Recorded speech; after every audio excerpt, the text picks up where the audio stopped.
What is up, wrestling fans, and welcome to something a little bit different here on the Smack Talk podcast. We're going to be taking a trip back in time. Instead of living in the drudgery that is 2019, we're going all the way back to 2001. And joining me on this journey back in time is my good friend, Robert D. Felice. Hello, Callum. I'm excited to hop into the DeLorean with you and listen to some Outcast, Miss Jackson, which is killing it on the charts in early 2001. I actually did some research into that to just get a little bit of a reference point. So it's do you know what was top of the charts at the end of January in 2001? I do not. It was Independent Women Part 1 by Destiny's Child. Really? Did they take the whole of January or just... The whole of January. Oh. Let that be known, Beyonce, even killing it 18 years ago. So basically, just to explain the concepts, for a long time, I've really wanted to do a retro-style podcast because even though I love doing the recent stuff, looking into the recent events, talking about all the top guys that are going on right now, I love shows that look back in the history of wrestling. And for me, there was only one place to start, 2001, the year that the WWE hegemony over the wrestling industry truly began. And it's honestly quite coincidental because I'd had this idea quite a few months ago. And this was well before AEW was a thing, before Ring of Honor started out handing out ludicrously big contracts to people and trying to force their way back into the wrestling war. And this now a time where it seems that the balance of power might start to shift. Obviously, it's early days, but all things going well, this could be a huge shift of power away from WWE. And we're going back to the year where power was entirely under their control by the end of it. That's right. And so, but we're starting here in January. Essentially, it will be a month-by-month podcast. Hopefully, Tony can get involved. We can get some other people involved. Maybe over time, that would be good as well. It's just me and Rob for this edition, so stuck with us. But we're going to start with January. We're going to have a look at the big news stories that were prevailing in this month.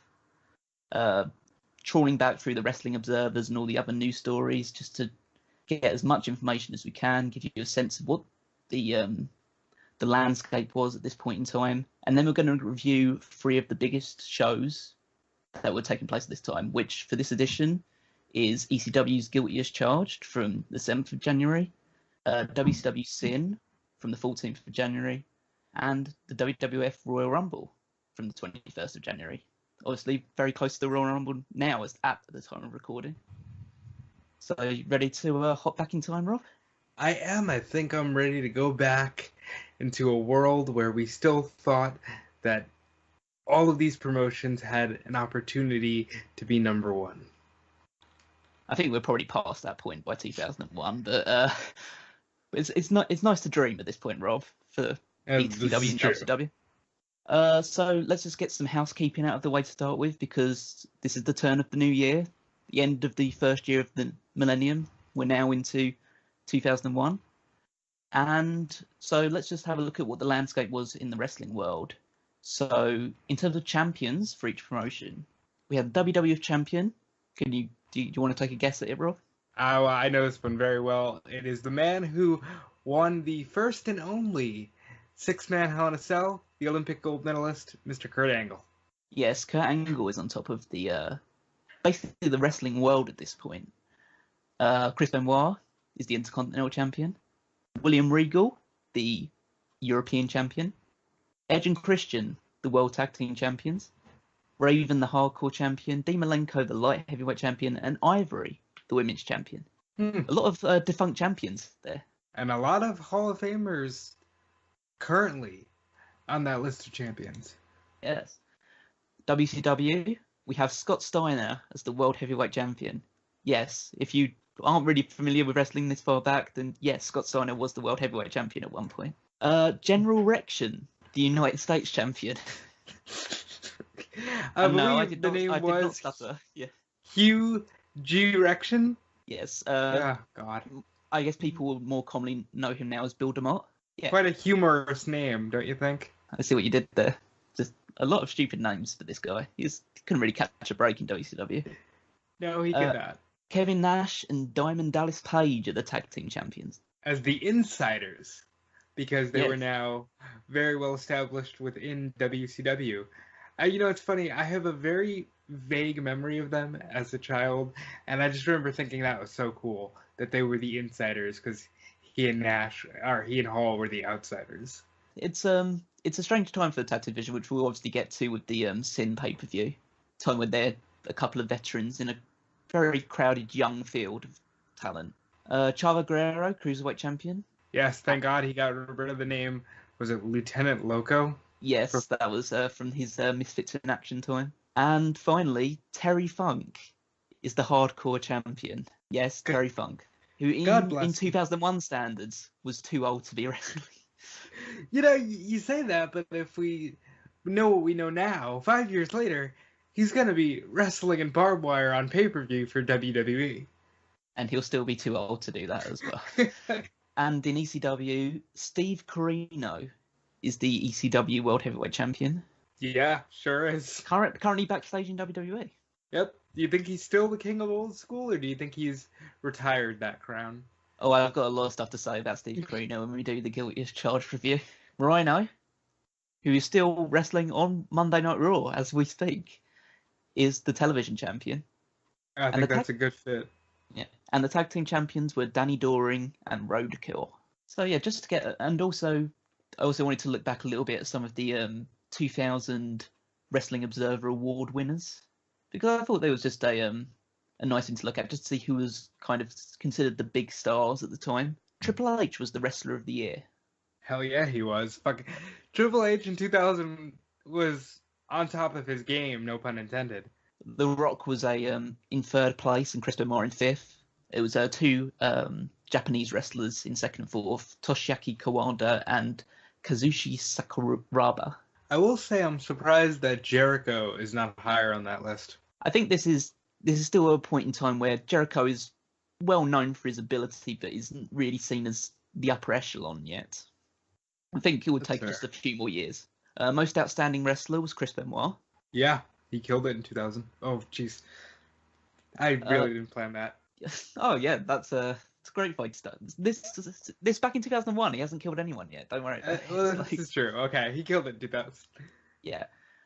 Feud of the Year from 2000. Want to hazard a guess, Rob? The WWF one, so... Triple H and Mick Foley. Absolutely correct. Tag Team of the Year, Edge and Christian. Yeah, they're also really on fire in the year 2000. Most overrated, Rob? Rikishi. No. Let's just say that Sid Vicious was second. Wow. God, that was my next guess. Jeff Jarrett. Let's just say he's very inside WCW right now. Kevin Nash. Absolutely. Kevin Nash. That's fair. Nash, it's not like Nash was setting the world on fire in the year 2000. Most underrated was Chris Jericho. Oh, there we go. So, yeah, it's underrated. Best weekly television show, Raw is War. What a contrast to the Raw in 2019.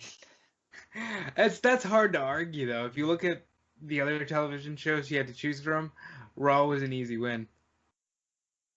And who do you think was Rookie of the Year? This is the guy that was supposed to... guy, so I've given you that to start with. But a guy that was supposed to be a big deal going forward into 2001. Huh. He was at WCW in the time. All right, I'm going to throw out a random... Mark Jindrak. He was second. Sean O'Hare. Yeah, Sean O'Hare was number one. Yeah. Some people listening will have no idea who Sean O'Hare is. Unfortunately, Sean O'Hare's passed away. I mean... Yes. Wow. I was looking at those guys, though, and they all did look like if you were going to make a star in the year 2001, they looked like the prime examples. I would agree with that. Also on the Rookie of the Year list, we had Shelton Benjamin, Trish Stratus, fair, Kenzo Suzuki. He loves America. And Hideo Itami, who at the time was known as Kenta Kobayashi. He made his debut in 2000. He's been wrestling for nearly 20 years. Good for him. We're going to see a few names like that on this episode. Yes, absolutely, because some wrestlers don't know when to quit. But we'll move on now we've done the housekeeping out of the way and we've given a sense of 2000 heading into 2001. Let's now have a look at what would we considered the hot tags of January 2001. Okay, so the first hot tags, there's only one place to really start, and that is WCW. WCW was coming off the back of the worst year for a wrestling company in terms of losses in history. Do you want to hazard a guess, Rob, into how many millions of dollars they lost in 2000? 3.7. Oh, you are so off. Oh no. I'll give you one more guess. 15 million. Try $62 million. Jeez, why? Well, there are a variety of factors. They essentially had hundreds of wrestlers under contract. I think at their peak, WCW had over 300 wrestlers under contract. For the longest time, they used to send plane tickets to all of those wrestlers to appear in shows, even though in episodes of Nitro or Thunder, they wouldn't usually have more than 30 or 40 people on the show. Yet they would send plane tickets to all of their staff. Is that because they were, they never had a full plan, so if they needed to call in a Hulk Hogan, it was like, hey, we gave him a plane ticket, he's here. Well, it's just a case of they were very bad with their money because for a long time they were making so much of it that it didn't make a dent. To put it in perspective, in 1998, they had experienced the most profitable year at that time of any wrestling company in history. And now, 2 years later, they had the worst year financially of any promotion in history. But that's not all. There was a lot of problems with WCW. 2000 was prime time for Vince Russo taking the reins at WCW, combined with Eric Bischoff, who had made his return from hiatus. Now, by January of 01, is he out of there? Vince Russo's gone. It's currently being booked by John Laurinaitis, if you can believe that. Yeah, I think I can actually. No, but that's the thing. John Laurinaitis was seen as a very, very big prodigy at this time. He was really, really commended for his booking ability. And I think we'll see in 2001 that obviously there is still remnants of that crazy old WCW, but I think as we get towards it, we might appreciate that this is a slightly better booked WCW than what had been taking place in 99 and 2000. But we'll wait. That might be fair. Another guess for you, Rob. How many times did the World Heavyweight Championship change hands in 2000? For WCW,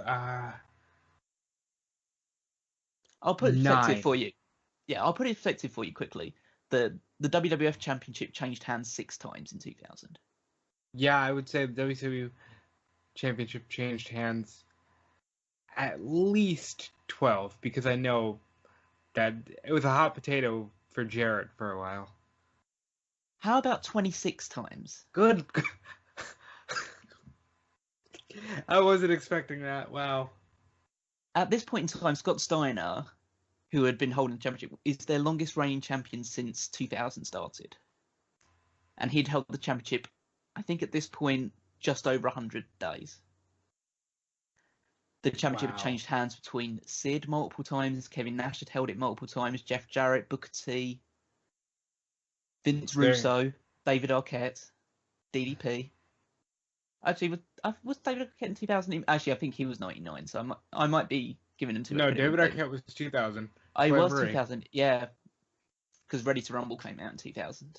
So, but I know that one of those title changes, if you want to call it that, is literally Kevin Nash handing Ric Flair the title and saying, "You are the real champion." And that Ric Flair losing it on the same night to Jeff Jarrett. That's ridiculous. And that also counts the number of vacancies for the championship as well, because the title was made vacant, I believe, about 6 times. That's too much. That's the state they're in at this point. But there was always the long-held belief that WCW would always be around and always have television. I think in the coming months we'll see that that wasn't necessarily the case, because at this point in time, WCW is now up for sale. WCW, they essentially, due to the AOL Time Warner merger, Ted Turner's organisation doesn't want to own the company due to the massive losses that it's incurring. So they want to sell it to another interested party. There'd already been rumours in late 2000 that WWF would be interested in coming in for it, but I believe Linda McMahon had said, at least in an interview, that that was definitely not going to happen. At least not at this time. That's funny. That's very reminiscent of many years later Stephanie saying things like, I'm not sure if TNA is for sale, even though it was very popular that they were. So essentially this was a time where WCW couldn't just like take losses and keep rolling on. They would have to find a new buyer.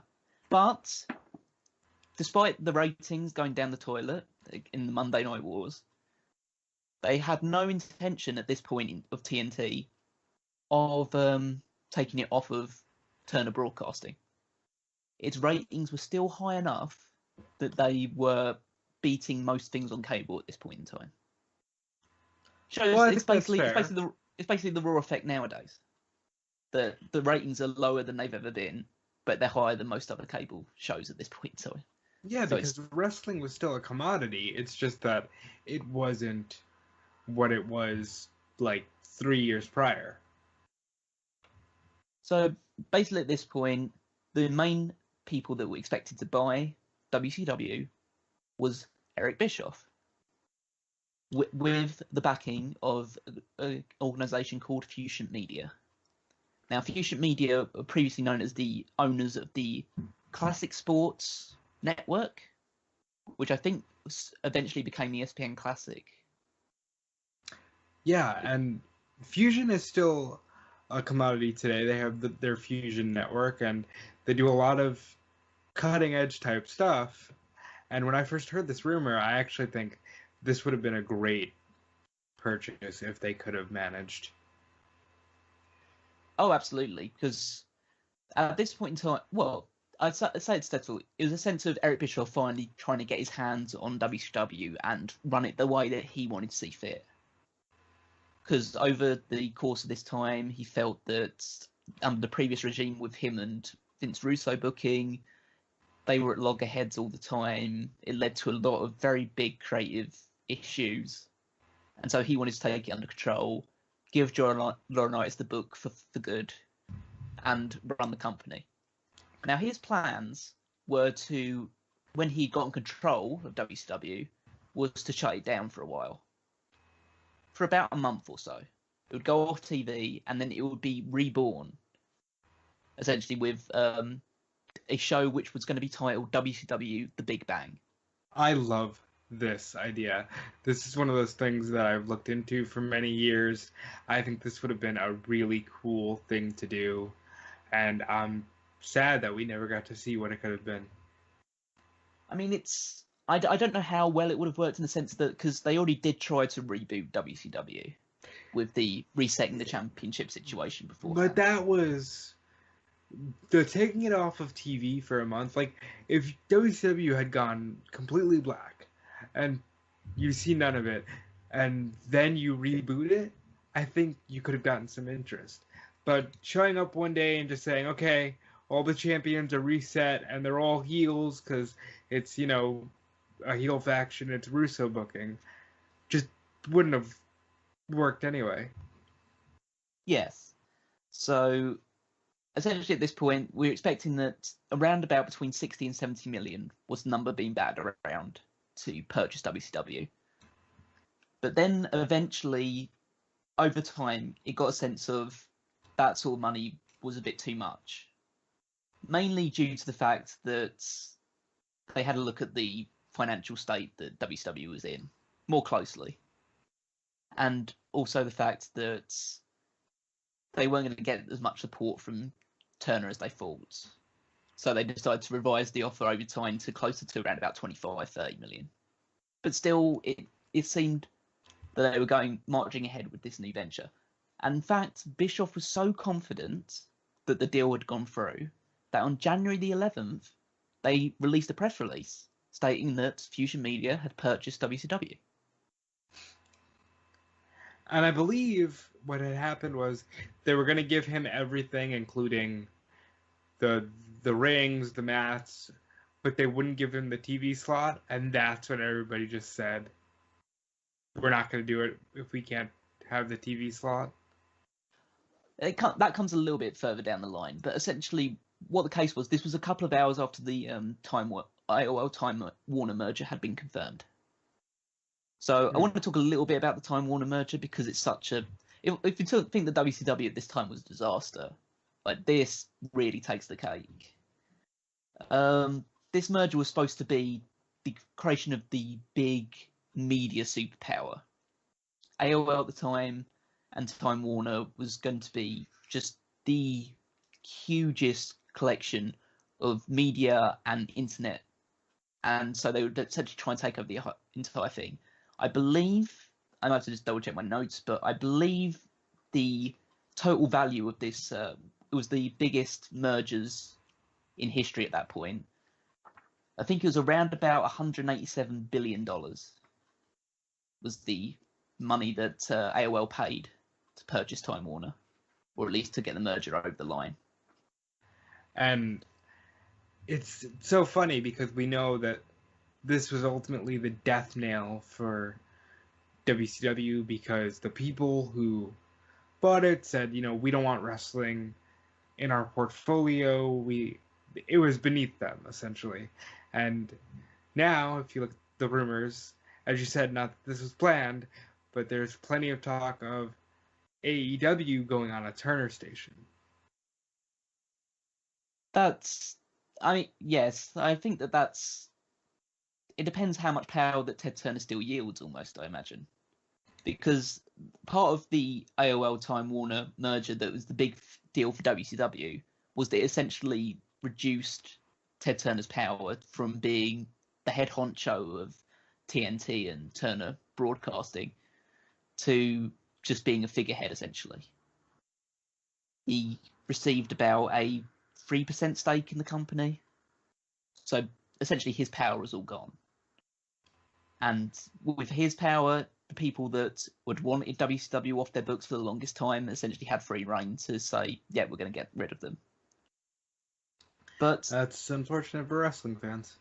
But the worst thing about this AOL Time Warner merger is how much money it lost. You think $62 million in a year is bad? Try $54 billion in 1 quarter. I can't even imagine having that much money in my entire lifetime, let alone losing it within 3 months. Essentially, it was due to the growth in other high-speed broadband providers that were better than AOL. It happened so rapidly that in 2002, they recorded a year-end loss of $99 billion.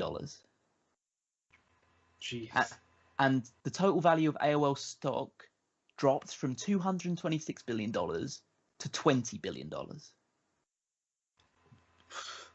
In one year. And these were the people that for the longest time were the top of WCW. And they wonder why it was losing so much money. This is such a fiscally irresponsible situation. Like from the top down. It's such a terrible sense of what was going on. I can't imagine what kind of mistakes do you have to make so quickly to lose that much money?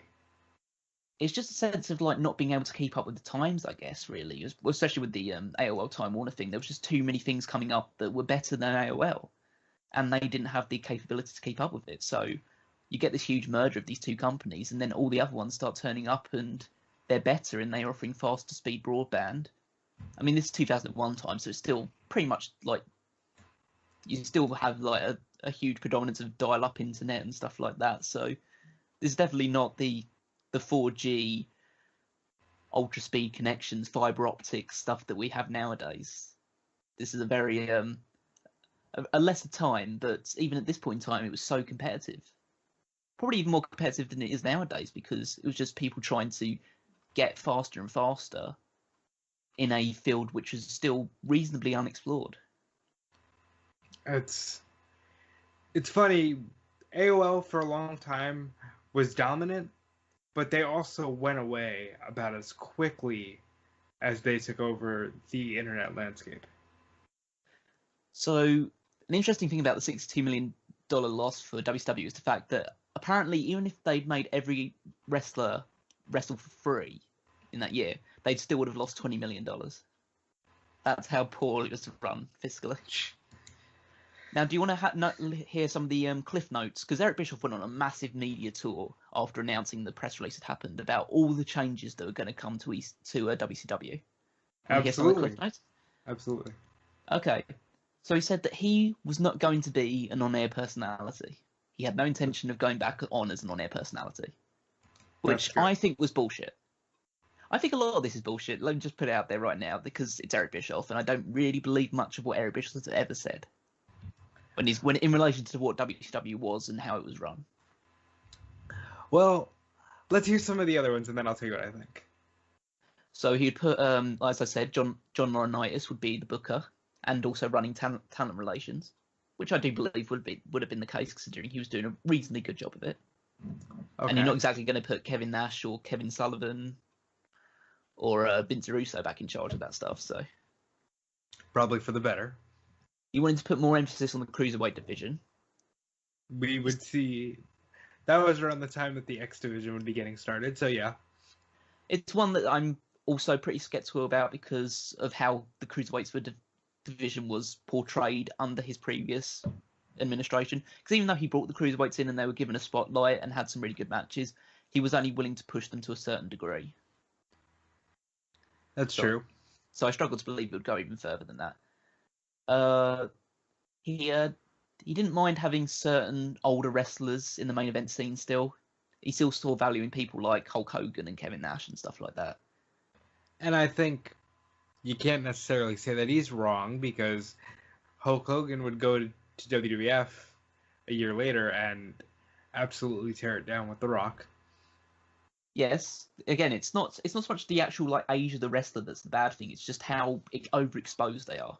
It's the reason why a lot of people in WWE, even depending on whatever age they are, it's just there's a lot of overexposure right now, and that's why wrestlers don't feel they feel stale in a really quick amount of time because they're just on television all the time. That's true.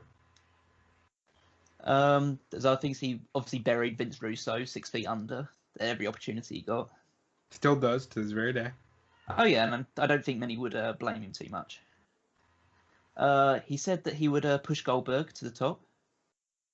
Absolutely, it worked for you the first time. Yep.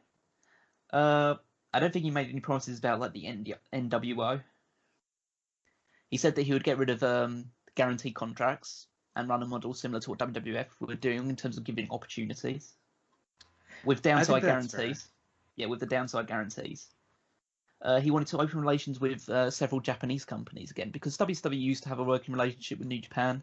They didn't have it at this point, so he wanted to open communications with Ultimo Dragon's Torii Umon group at this point in time. Makes a lot of sense because he is genuine friends with Sonny Ono, who is genuinely friends with Ultimo Dragon. And essentially he was going to say along the lines of, even though he wasn't against keeping people like Hulk Hogan and Kevin Nash, they would have to be on greatly reduced contracts with less creative control power. Otherwise, he would get rid of them. And so you don't believe that he actually learned from his mistakes? I don't know, because let's put it this way. The only reference point we really have for this is TNA in about circa 2010. Because that's when him and Hulk Hogan have a significant amount of creative control over the direction of TNA. And at that point in time, I don't know if TNA was good. I don't think TNA was very good at that point in time. I don't think that Bischoff alone had a lot of power. I think you had a mixture of Bischoff, Hogan, Dixie, Russo, so it's hard to say. We may never see, in fact, we probably won't ever see Eric Bischoff in a role like that in professional wrestling again, so we'll never really know. So that's the situation. By the end of January, the situation is that, to all intents and purposes, WCW has been purchased by Future Media and Eric Bischoff. They are going to reboot the company at some point. Hopefully, bring it back the Big Bang pay-per-view idea, and then it would be under new ownership on a slot in TNT. As the months go on, we'll find out that wasn't necessarily what happened. But that's the end. I think we've spoken enough about WCW at this point. It's in a pretty bad state, but at this point, it seemed like it was optimistic that things were going to get better. Yeah, I would. If I was reading the internet at the time, I would think, wow, WCW is going to be on the upswing. Now let's move on to ECW. And for ECW, the situation was considerably more bleak. Essentially heading into 2000, their last ever television show was December 30th, 2000. That was a ECW Hardcore TV. So they entered 2001 without a confirmed television deal. They were behind on their payments to the television company, and they essentially cut off immediately. Now, we've heard Paul Heyman say a lot of things, and as we just said with Bischoff, you can only take so much of it with a grain of salt, you know what I mean? Yeah. But I have to wonder, Paul Heyman has since said he would have moved ECW towards what Ring of Honor was becoming and pure wrestling and things like that. Had he been able to have that foresight where you weren't giving people basically this X-rated program, could they have worked more with television stations? You would assume so. Wrestling was still hot at the time, almost entirely due to WWF, but WCW was still doing decent ratings. So I don't think it would have been out of the question. It was just a sense that at that point in time, as we'll find out when we go through the Guilty as Charged pay-per-view, they were very much X-rated television. Yeah. And it wasn't something that advertisers would get on board with. It was mainly due to sponsors and advertisers, because even at this point in time, WWE started branding themselves as PG-13, even though they are so not PG-13. You know, and let's go a step further here. ECW, at its peak, was always good as a fragmented clip show almost, where you can edit heavily and show only the high spots. But as a whole, no ECW show, even in their peak, was ever really, you know, this blow-away show. Oh my god, you need to see this. Well, no, it was essentially the main premise of the Hardcore TV was it was taking like video clips from recent live events they've done and recent pay-per-view shows, and then just putting them, like, mix them together with promos and just Joey Styles mainly talking down a camera for 10 minutes at a time. Yeah. So the premise was still pretty much the same, even towards their end, really. It was a bit more colourful, and a lot of their top stars had left at this point in time. But they were still kind of on the way going along the same direction. Heyman had said that he was willing to sell the company if a right buyer came along. At this point, WCW was in debts between $4 to $6.5 million. So even though WCW had lost considerably more money, they weren't in that much debt, essentially, because they had a decent-sized budget, whereas ECW was clinging on to life at this point. Heyman had reneged on a lot of payments. As many superstars have said in the time after ECW was left, that they lost a significant amount of money. Heyman hadn't paid them for certain dates and things along those lines.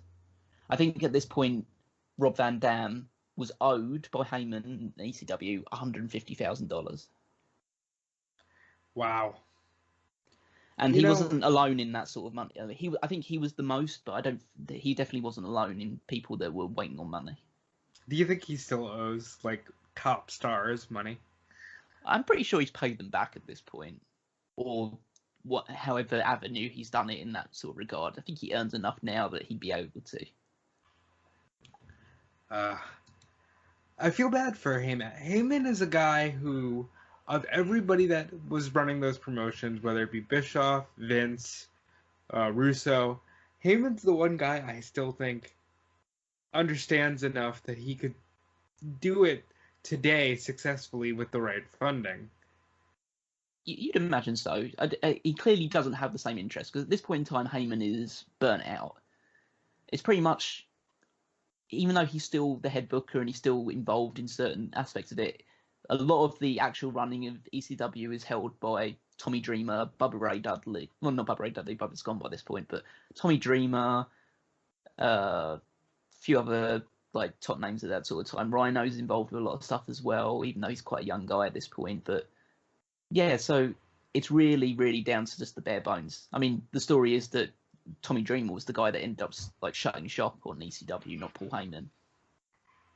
That's such a shame. I mean, Dreamer, his legacy will forever be tied to ECW, but I really do think Heyman should have stuck around long enough to turn off the lights. So essentially, at this point in time, there's a lot of at this point in time, even though there's interest in a lot of top ECW stars, they're not really. The interest isn't so big that people are purchasing. WCW is currently, due to the fact that they are being sold or in the process of being sold, they've put essentially a contracts embargo, so they aren't signing new talent. And WWF still has at this point in time a reasonable working relationship with ECW, so they're not purchasing talent until the company either goes up or down, whatever the situation will be. So at this point in time, it's leading into the Guilty is charged on the 7th of January. After that, there are only 2 more ECW live events, and that's it. It's such a shame because as we go through Guilty as Charged, they had things in play where if you look and you're like, wow, that guy was there? Can you imagine what they could have built with this guy? They had stars, it's just that, the dream was dead at that point. Absolutely. ECW didn't officially die until March or April later on, but essentially their last ever show, their last ever big event was in this month. So we can kind of mark January 2001 as the death of ECW. It's a real shame. It's like this revolutionary product that a lot of people liked, a lot of people hated, a lot of people really... I don't think there's people that were too much in the middle, really. It's like you either loved and were just devoted to ECW in the way that they were doing things, or you absolutely despised how crass and violent it was. There really was very little middle ground in that regard. Yeah, I completely agree. And for me, I gotta be honest, I fall in the camp more these days of it wasn't really that good. I think it has spurts of being amazing, but a lot of just meh. And then, just as a final thing for the ECW side of things, a lot of the marketing material for the Guilty as Charged event was promoting that Scott Hall would be on the show. He would do a couple of January shows, probably the last 2, but he missed this pay-per-view. Why is that? I don't know in particular. I think it was just a case of there was complications over how much Scott Hall was still contracted to WCW. And also just along the lines of whether he had no completes or anything along those lines. Essentially, it was as soon as Heyman got wind about the marketing material and that it was almost certain that he wasn't going to make an appearance at the show, he got the marketing material taken down pretty much immediately, just to make sure that people weren't as disappointed. But yes, that's the case with It's quite sad that we won't be able to talk too much more about ECW just because they won't be around or they won't be doing things. This is kind of really our first show on this look back in 2001 will also be the main time we look back on ECW. Well, in that spirit, can I ask you, when did you discover ECW? One Night Stand, 2005. And what kind of research did you do afterwards? Were you one of those people like me who basically the Rise and Fall DVD came out and you got your first eyes on ECW and it blew your mind? Yeah, I mean, I think it was a mixture of that. I don't know if I went straight into the research of the side thing. I actually saw a lot of ECW through Mick Foley's first anthology DVD that came out. Was that Hits and Misses? Yes, yeah. So he had his match with matches with Chris Jericho on there. I think he had He had a match with Mikey Whipwreck on there, I remember. Yeah. He had a match with Sandman, I believe, that was a Oh yeah, Texas Death Match. Yes, so essentially a Texas Death Match is a last man standing match, but you have to pin the person before the 10 count starts. And Sandman was drunk, so he wouldn't stay down. I know. Fantastic. But yeah, so I got a lot of sense of that, and then I did other elements of research and looking back on the storyline. Like Raven was such a huge part of that interest because he was such a unique character at that point. It's so sad, like looking at him in the 2001 Royal Rumble. You're just like, this isn't the same Raven.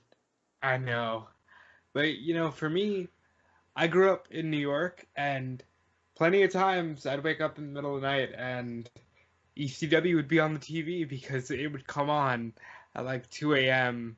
on the Madison Square Garden network. And I bought the video game, their last one they did, which was, I think, Anarchy Rules. And I had a little bit of knowledge, but I never actually watched ECW on TNN or anything like that. Okay, so that's kind of it for now for ECW. We'll probably revisit them when it's all dead and buried. But let's move on to something that me and Rob are more familiar with nowadays than Tony would be, which is New Japan Pro Wrestling. We probably won't go into too much detail or discussion about New Japan as this journey. They are definitely around and they're definitely doing big things. But the main interesting thing about January 2001 was this was the time when Inoki was introducing Pride and other MMA style elements and fighters to New Japan Pro Wrestling, which is seen as at the time it was considered a really revolutionary step forward. New MMA was wildly popular in Japan, and people thought that Inoki's booking strategy by introducing these people and putting them into these situations to have shoot style wrestling matches was such a stroke of genius, but definitely really good for the environment they was in. At this point, UFC is still not popular at all. And I think that kind of style of fighting could have broken through. But as we will get into, it really did not. So this started the period that was known as Inokiism, which I'm going to go into a little bit of detail. It obviously extends far beyond 2001, but this is an overall history lesson in wrestling, so we might as well stretch our wings a little bit. So what happened was there'd been a very successful Osaka Hall show in 2000 where it was kind of pretty much announced that Inoki was taking this direction. He actually wrestled on that show in an exhibition match which was essentially a 3-minute draw. And who was his opponent? I'll have to just double check that. I think I've got that written down here. Renzo Gracie, who I have very little information of, which is a bit like a oversight on my part. But essentially, he was seen as like a big draw at the time. It was a guy with actual potential rather than a big star in his own right at that point in time. But Inoki was 58 years old during this match. He'd already had his farewell tour, so this was just like a little bit of just fun. Well, apparently, review said that he actually looked pretty good in the match for what it was worth. I would imagine that for his style, if he kept himself in shape, that it would be a good match regardless of age. So then you have this Osaka Hall show. It has a number of names that we'll be familiar with. Yuji Nagata wrestled on that show. Takashi Iizuka, who is retiring. I believe either this month or next month. I believe it's next month. Yeah. And Keiji Muto as well. Great Muto to people that are more familiar with that name. One of my favorites of all time. And also a number of MMA fighters, including Ken Shamrock, wrestling on that show. Really good. And Don Fry, who was a pretty prominent. I think he did do a mixture of wrestling and MMA as well. So he might be somebody slightly less familiar, but it's interesting enough. And then they had the January 4th show, which we now today know as Wrestle Kingdom. At the time was known as Wrestling World. So it was known as Wrestling World 2001. And I kind of like that name. I mean, not more than Wrestle Kingdom, but it's a pretty good name. The announced number of attendance was 62,001 people. And the reason why people believed it was 2000, they added the one at the end of it, was because it was 2001. So they wanted to make it stand out in that regard. Apparently it was a fabricated number, but they assumed that the number was in excess of 30 or 40,000 people. So it's still a really good draw for that point in time. It's taking place in the Tokyo Dome, as the January 4th show still is. And the crux of the entire show was an IWGP World Championship tournament, which was won by Kensuke Sasaki.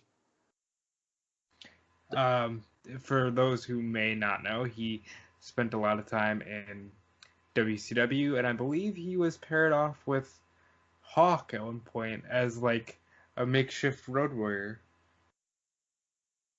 Yeah, so that's essentially it. The main crux of the show was just a load of tournament matches leading up to that main event. And then, so the idea about Inokiism was this realistic shoot-style fighting.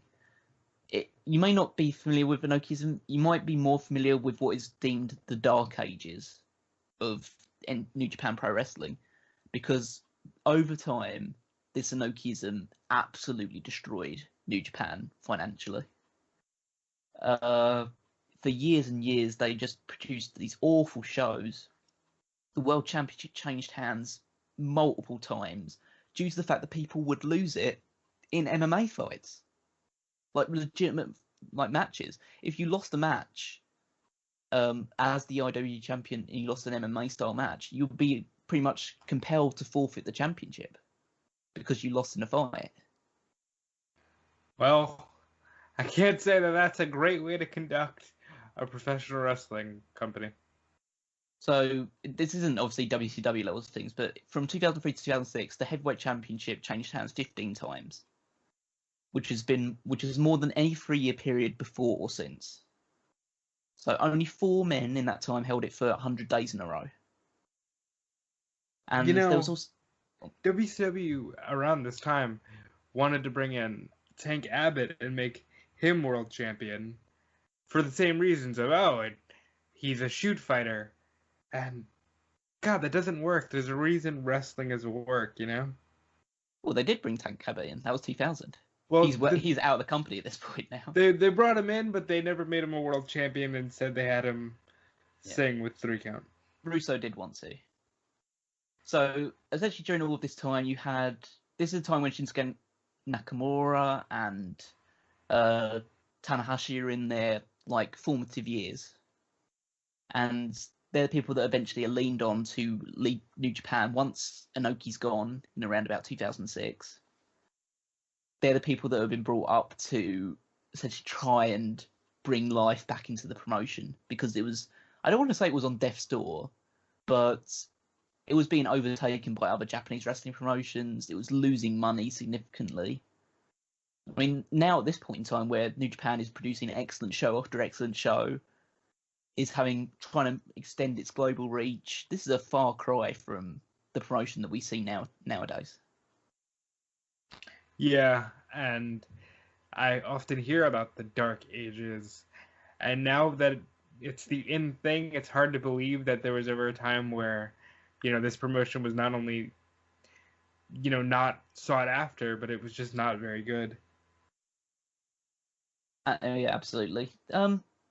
It's just a change with the products. Like, you expect it to be a mixture of a wrestler and a fighter. So you had people like Jushin Thunder Liger trying to do MMA shoot fights. Shibata apparently was terrible at shoot fight, which you wouldn't really think, considering how his strong style went into it. But in his formative years, while doing a mixture of shoot fighting and MMA and pro wrestling, he was really bad in MMA.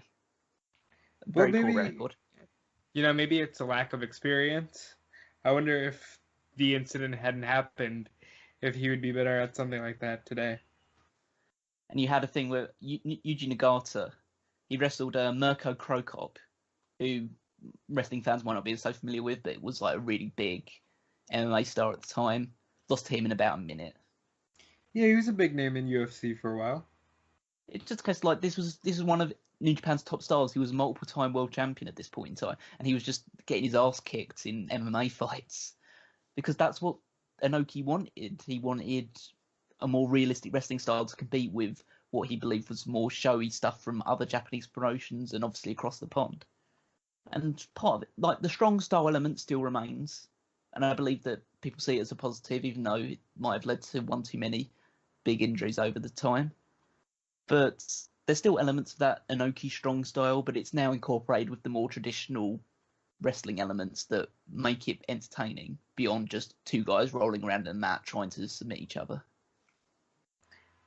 Yeah, there's a reason why I choose pro wrestling over MMA, and a lot of it has to do with the fact that the story elements lead to a more compelling show. And now let's get to the, surprisingly the most significant program, but not so much the most exciting news at this point in time, which is the WWF. Now, in 2001, they're on a different network. They're no longer on USA. They are now on TNN, which would later become Spike TV, and the home of TNA Impact Wrestling. And let's go even further. They basically got that spot groomed through TNN's relationship with ECW. Yeah, they got a decent chunk of money out of this deal, but the consequence of that was the ratings took a hit. It was a different network. I believe they were going from like 6s and 7s on a USA to about mid-5s on Spike. So it was still, listen, they would absolutely murder people for those sort of numbers nowadays. Nowadays where they're doing low 2s or high 1s at this point in time. So this was the time wrestling was still hot at this stage of things. They were coming off the best, most successful year they'd ever had at this point in 2000. But it's a change in scenery, and it didn't really fit as well over time, as we'll come to appreciate. Well, I have to admit, a lot of the vivid memories I had of Raw come from the TNN/Spike TV era, and well, I definitely changed things in that I never thought the Nashville Network, as it was once called, was a good fit for Raw. Once they became, the first network for men and that testosterone-driven, Raw was a key part in the branding of Spike TV. So I guess the partnership worked out for as long as they had it. So the biggest news coming out of this for WWF at the moment was Shawn Michaels was anticipated to make his return in WrestleMania 17. Now, I've heard about this a lot. I actually remember the night of WrestleMania 17, the big anticipation of my brother and his friends was, oh, Shawn's going to come back. And I believe what we end up knowing was the two-man power trip. Instead of Vince, I think the idea was it's going to be Shawn helping Austin, and eventually Triple H would get in on that. Well, the original plan was they didn't know whether it was just going to be a one-off thing at this point. The idea, just basically pondered around this time, was that Shawn Michaels would be coming back, re-signing with because he was still under contract with WWF at this time. A lot of people don't know that side of things, that he was under contract the entire time of this sabbatical. He was still getting paid, still making all of the money. His contract would expire, I believe, in either late 2001 or early 2002. And then obviously he re-signed when he actually made his real comeback in 2002. But at this stage, the idea was a feud with Triple H leading to a one-off match at WrestleMania 17. Nothing too much beyond that, as far as what I saw in like the newsletters leading up to that point in time. Now, I've also heard that Triple H might have also had a match with Mike Tyson that year. I think they had no idea really what they were going to do with Triple H at that point in time. Then obviously they knew what the main event was going to be, which we'll obviously discuss when we get into the Royal Rumble stuff. They knew who was going to be in the main event. I think the Triple H and Undertaker thing was pretty much thrown together at the last minute because I think there were other plans for Undertaker as well. I can't remember exactly what they were for him, but I think it's definitely a case of like Triple H and Undertaker were put together because the original ideas for both of them fell through. It's funny, we know Triple H today as either the businessman or the in-ring glory hog. But really, in 2001, you will see a Triple H that was kind of an afterthought. He would even go on to be Intercontinental Champion later on that year. They didn't really have a main event slot for Triple H at that point. So, just want to obviously palm back a little bit to something about the USA Network. Do you want to hear what the head of USA Network had to say about WWF once they had left? I do. So this is from Brian Alvarez's and R.D. Reynolds' great book, Death of WCW. The quote was, of WWF's tenure at this point in time, an audience of 12 to 19-year-old, pimply-faced, mean-spirited males came, watched, and went on to whatever god-awful other pursuits. That was what they believed of the WWF audience at that point in time. Interesting, because how much did they just pay all these years later? Well, this is the thing. It's like, at the end of the day, the ratings are the thing that really matters. So they were making like huge ratings for USA at this point in time. That's why USA paid so much to get him back already in 2005 or whenever it was. I think that was when Homecoming was, right? Yes, 2005, I believe, in the fall time. They paid a decent sum of money at that point in time to get him back on the show because it was just a case of they were getting huge ratings, and then as soon as WWF go, USA becomes a bit of a dead network. And the difference is at this point in time that they wanted to get rid of them because they just thought they were a very crass programming. Wrestling has always, especially during the Attitude Era times, with ECW side of things, has always been seen to appeal to the lowest common denominator. Like the scum that's crawl through trailer parks and watch what's that? It's not drag racing, it's NASCAR, isn't it? Yeah. That's my Britishness coming out, really. You know, isn't it funny how in 2001, right before we see the monopoly and the plummet, you have both USA, who had been with the WWF forever, legit since the start of the boom for Vince McMahon, and Turner, who had been with WCW forever, really rejecting and turning their backs on wrestling fans because they thought that they were above that kind of entertainment. Yeah. I think it's just always. I mean, that's obviously what leads to the eventual death of WCW as well. It's just a case of people thinking that professional wrestling is not the type of programming they want to have. Are you surprised that that didn't lead to an overall creative shift? I mean, outside of a company like Ring of Honor, we know that WWE and even TNA were still very crass for the better part of that decade. It's hard to really interpret.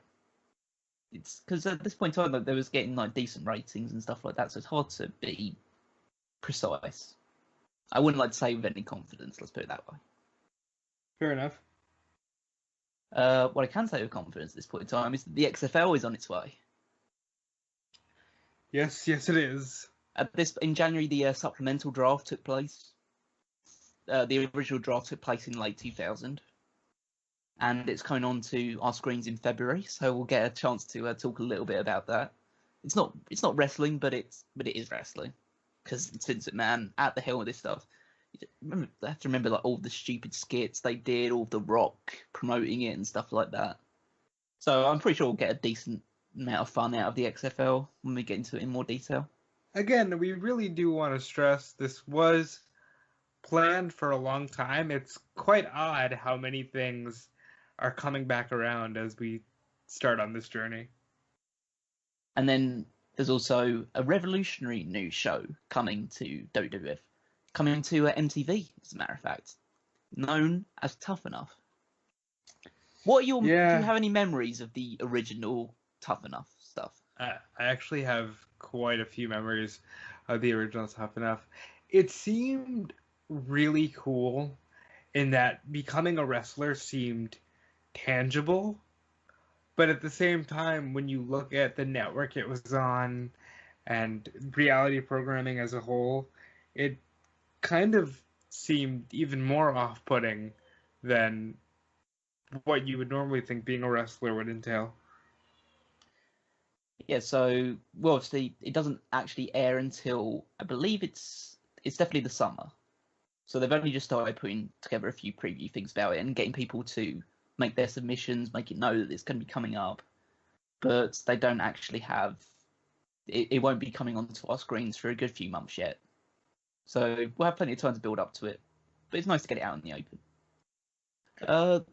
The only other big thing that was happening in WWF at this time, well, actually, there's two big things, so I guess I'll lump them together. But the first thing was the check was cut. This is a bit of a sad one. Actually, both of them are sad in the different respects if you look at them. But the check was cut in the Owen Hart death settlement to Martha Hart. So this has been an ongoing lawsuit against WWF, basically for the wrongful death of Owen Hart. And this was when essentially the claim was, I think the claim had already been settled in like 2000, but this was when the money actually changed hands from the out of court settlement. Yeah, you know, the death of Owen Hart is always such a sad subject, not only because of the tragic way that Owen passed away, but just because he's practically been erased. I mean, WWE has been able to keep him in DVDs and such, but you don't see Owen Hart action figures, you don't see him in video games, and it really takes away from what was a great career. I'm going to say this just because it's the only opportunity I'll probably say on this journey that's and it might be an unpopular opinion. I think that Martha Hart is completely in the right to keep Owen Hart out of the Hall of Fame or out of WWF. WWE's like lineage nowadays. Really? Her husband was killed. I don't want to say killed, but like it was gross negligence on behalf of a company. Like imagine, I always say to people that talk about the situation, like, oh, we want Owen Hart in the Hall of Fame and like we want to have these big things to celebrate him. The sentiment is all good, but I just try and put yourself in Martha Hart's shoes. This is the company that, well, not intentionally, but due to their gross negligence, their ignorance, their decision to do this ridiculous stunt where somebody falls from the top of the roof down to the floor for absolutely no reason because it was just meant to be a pratfall into the ring. It could have been easily avoided. And that your husband or wife dies due to that. Would you really want to be associated in any way, shape, or form with that company ever again? No, I can agree with that. I think it's hard because, fans, again, they don't get the ability to celebrate Owen a lot. And I would also say, I wonder if that'll change over the course of time if his children decide, we want Dad in the Hall of Fame. But only time will tell. I think you'll wait and see. It's just a case of like it's just the WWF Hall of Fame, WWE Hall of Fame. It doesn't. It's just an extra thing. You can see all of Owen Hart's matches on the network. Owen Hart's hasn't been erased. He's still there. Just you won't maybe not get that recognition, but at the end of the day, it's just an accolade. It's nothing super special. He's in other wrestling Hall of Fames. He's gotten the recognition he deserves. Everyone who saw Owen Hart knew how great he was. That's true.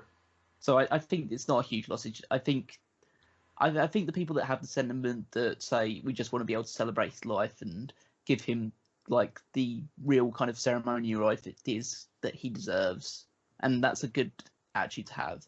But I think other people are just too callous in the fact that they think that Martha Hart is being selfish, when as a matter of fact, she has every right to be a bit bitter and resentful towards WWF for what happened.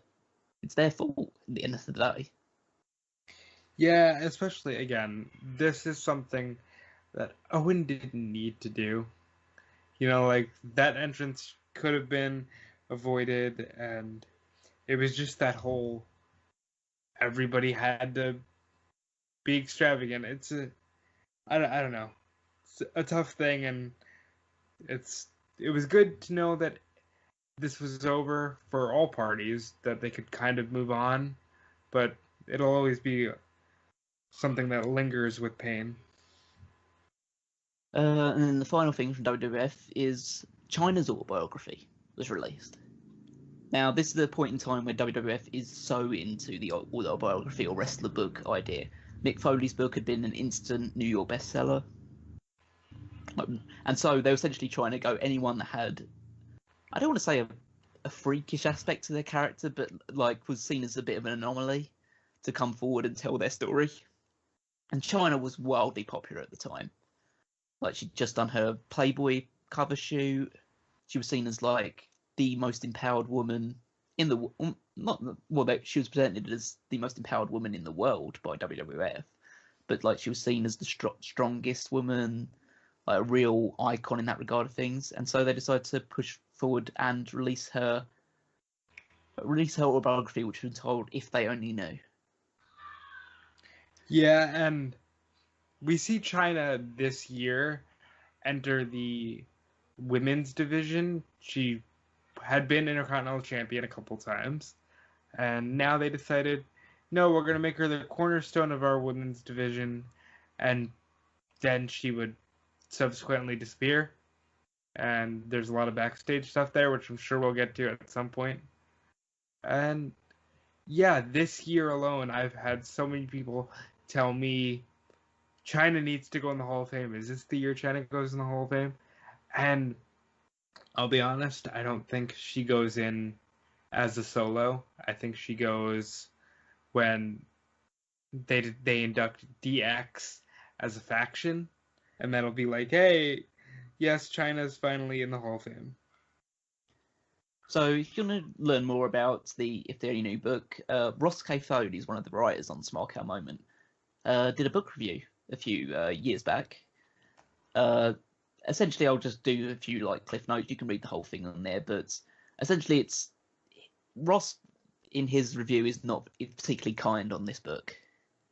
It's you learn a little bit about her training school, 'cause she trained with under Killer Kowalski, and goes into detail into the Jeff Jarrett storyline, which kind of pushed Chyna over the moon as like this beacon of female empowerment at the time. But the rest of the stuff, it doesn't really go into too much detail. It talks about her bad relationship with her mother and father at the time. Doesn't really go into too much detail about her life on the independent circuit. Doesn't really give a lot of insight into other elements of like backstage politics and stuff like that. Because let's face it, at the time she was employed by WWF, there's probably some restrictions over what she could and couldn't say. And we know Chyna was definitely no stranger to a shoot interview in her later years post leaving the company. So there's probably a lot of stuff she could have said that she didn't say in this book. But I don't think had any of that happened, like the stuff that she typically likes to get into with Hunter and Stephanie, had that happened by this point? I believe at this point in time it was. I mean, that was the thing that led to her eventual release. Is the fact that she essentially went to Vince McMahon and said that and basically told him what was going on and what he was going to do about it. And what he decided to do was get rid of her. So I don't think it was in the open at this point, but it would have at least been rumored circulating that this was happening. But I think we're still probably in the time zone where it's happening, but people don't know about it. So that's just an insight into the If They Only Knew book. This is just like WWE's kick of promoting on the wrestler biography bandwagon at this point in time. It doesn't last particularly long. I don't even know if it lasts until the end of the year. But at this point in time, it was something that they were trying to build off the momentum that Mick Foley had originally generated. And we'll now just move on to one final thing, because still through WWF, so maybe just a little tidbit for you. There was an APW King of the Indies tournament. Yes, independent wrestling goes back way far as 2001 as well. And at this event, it was won by one Christopher Daniels. Now, Christopher Daniels would go on about a year after this to be a major player in TNA, And Ring of Honor. And I know that he was wrestling as far back that in '99 he was considered to be the higher power for the corporate ministry. He'd appeared on WCW in 2000 as well. Now, how long has Daniels actually been wrestling? Christopher Daniels, at the time that he won the APW King of the Indies tournament, this is 2001, remember, had been wrestling for over 7 years. And how old is he at that point? At this point in time, he's in his late 20s. Or mid to late 20s. Now, that means Chris Daniels has basically been wrestling as long as you and I have been alive. Pretty much so, yes. Like, he is one of the longest serving wrestlers that you'll ever find at this point in time. And it's just like, now he's signed with AEW. He's still going to be a big star on that brand as well. Just like, pretty incredible, the longevity that Christopher Daniels has had. Well, and I mean, again, AEW keeps coming up. Maybe this can be the global exposure that Daniels has deserved for his entire career. I mean, it's never too late in pro wrestling, you know. All right, well, that's it as a overview of the news. Do you think we covered January in enough depth? I think so. I think we got a good handle on what the landscape looks like in January 2001. We'll obviously get into more stuff. We'll get into more stuff obviously next month of February, including a little expose into the Vince McMahon Playboy interview, the infamous Vince McMahon Playboy interview. That's gonna be fun.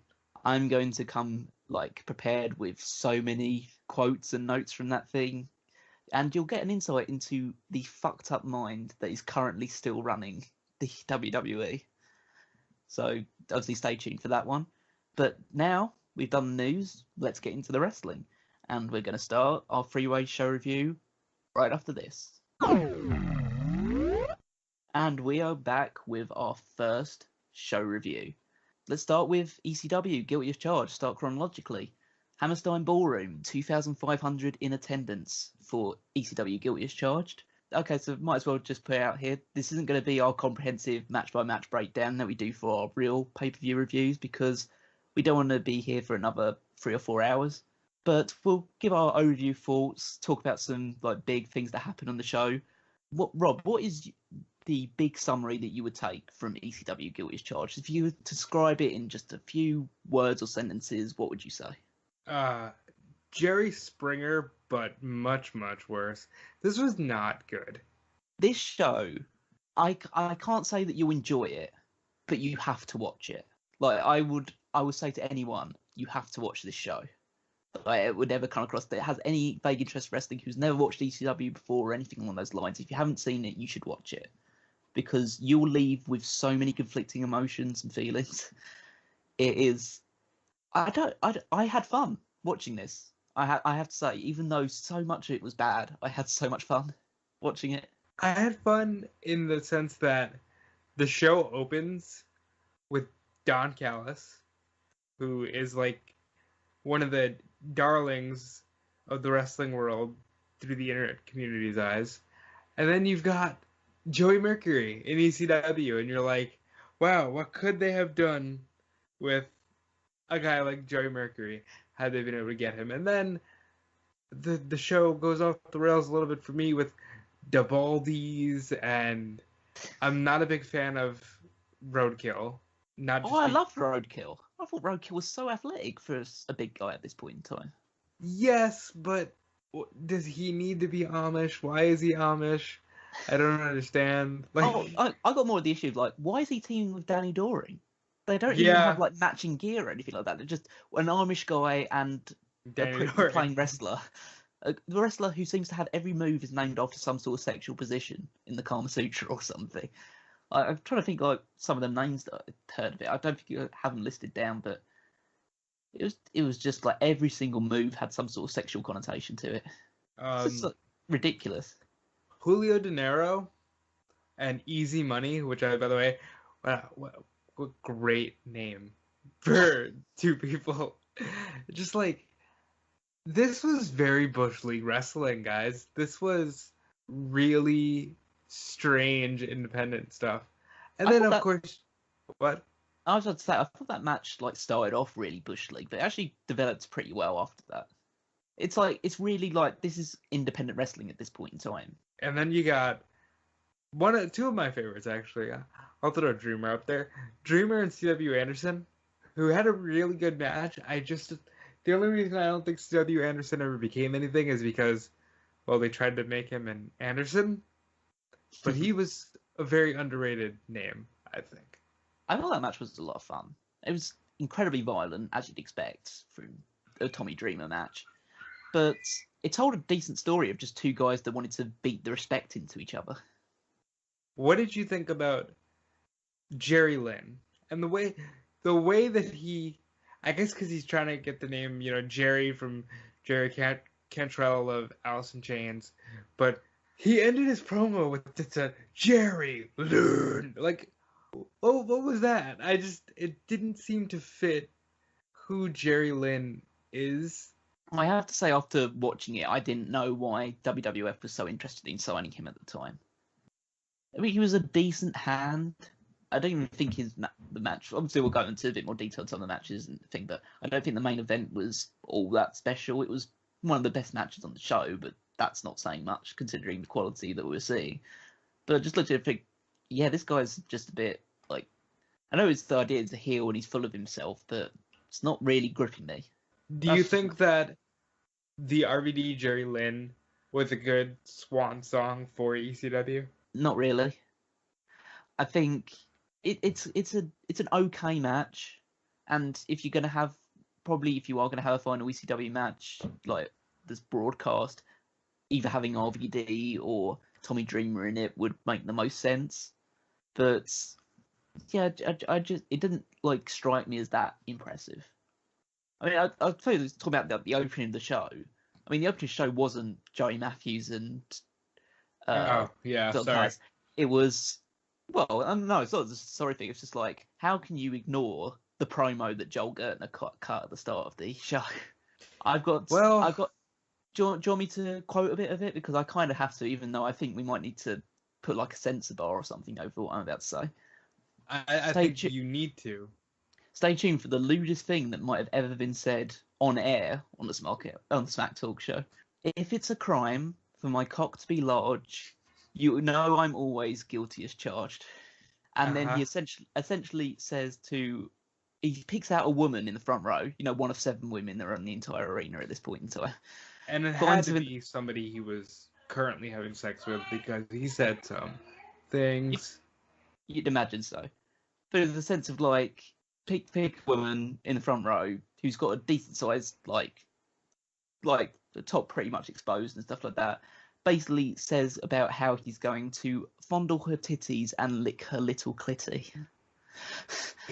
And they wonder why they lost their television deal. It's like, okay, I get it. They were extreme.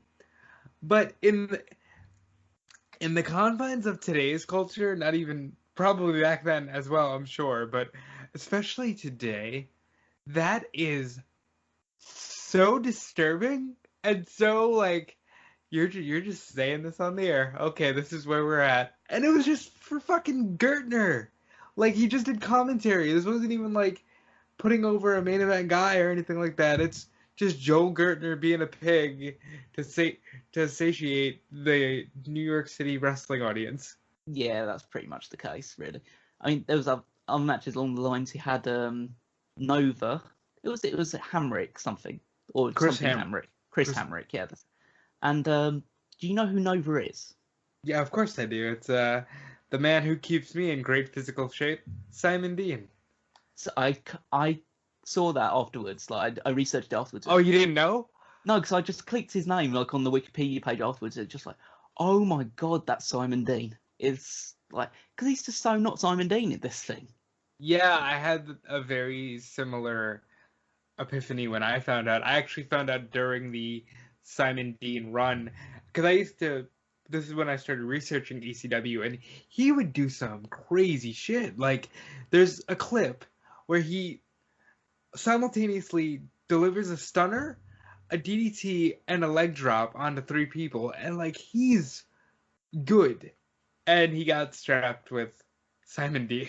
I mean, this match was overbooking to the extreme, which I guess makes sense for ECW, but there was like a screwy referee, a ref bump, tons of interference from the outside. Some like Spike Dudley was involved. Louis Who would be in dangerously. WWF by the end of the month, would he not? Yeah, yes, I believe so. Louis dangerously. It's like somebody who was doing like a gimmick of Paul. yeah, Paul's I think it was his brother or something, or nephew or something on those lines. And if you don't know, Louis Dangerously is also signed Guy Dudley. It is just, yeah, it's ridiculous to think. Then we move on to Steve Corino. Oh, I have a lot to say about Steve Corino. He looks like a really low-rent CM Punk, and CM Punk looks like a low-rent human being. That hairstyle, those trunks, like, you just know that CM Punk just looked at it and thought, yep, that's for me. Just like, it's so awful. He doesn't look like a world champion by any stretch of imagination. And then this entire backstage arc is going on, of the sense of like, so he goes to this locker room and he talks to Francine and basically says, Francine, I'm going to fuck you, or I want to fuck you, or something like that. Francine says, no, you get your belt back and then I might fuck you. And then he leaves and says, oh, where's Justin Credible? Justin Credible was in the bathroom getting fucked by Missy Hyatt. And he says like, oh, I don't believe you. And then he just walks out. And then sure enough, Justin Credible comes out of the bathroom having fucked Missy Hyatt. And then he talks about how he wants to fuck Francine because he's not tired yet. What the fuck is this thing? What is going on? It's extreme. Don't you understand extreme? Like, it just seems like, okay, the World Heavyweight Championship is the prize that you need to get so you can fuck Francine. That's what you do to get World Champion. It's not the prestige or the fame or the money or just the glory of it. No, you become ECW World Champion so you can fuck Francine. You know, priorities, man. This ECW World Championship ladder match is, without shadow of doubt, the worst ladder match I have ever seen. Like, this is the worst match on the entire show, in my opinion. It's so disorganized. There's no structure to it. People walking into other people's like way all the time. The ladder collapses halfway through when you assume that like Justin Credible was trying to do a jump over it, so they get another ladder in the ring to do the same spot, and the spot wasn't even that good. The crowd are completely dead for the almost entirety of it. The table bumps are terrible. Like, Sandman goes through 2 tables in this thing, and he's up in the ring less than a minute later. There's no selling, no psychology. The final spot where both Corino and Credible go through the table, they're both going at about 2 miles an hour through the table. So basically, it doesn't really collapse. It just like disintegrates under them. And then Sandman eventually climbs it and gets the thing on a bigger ladder.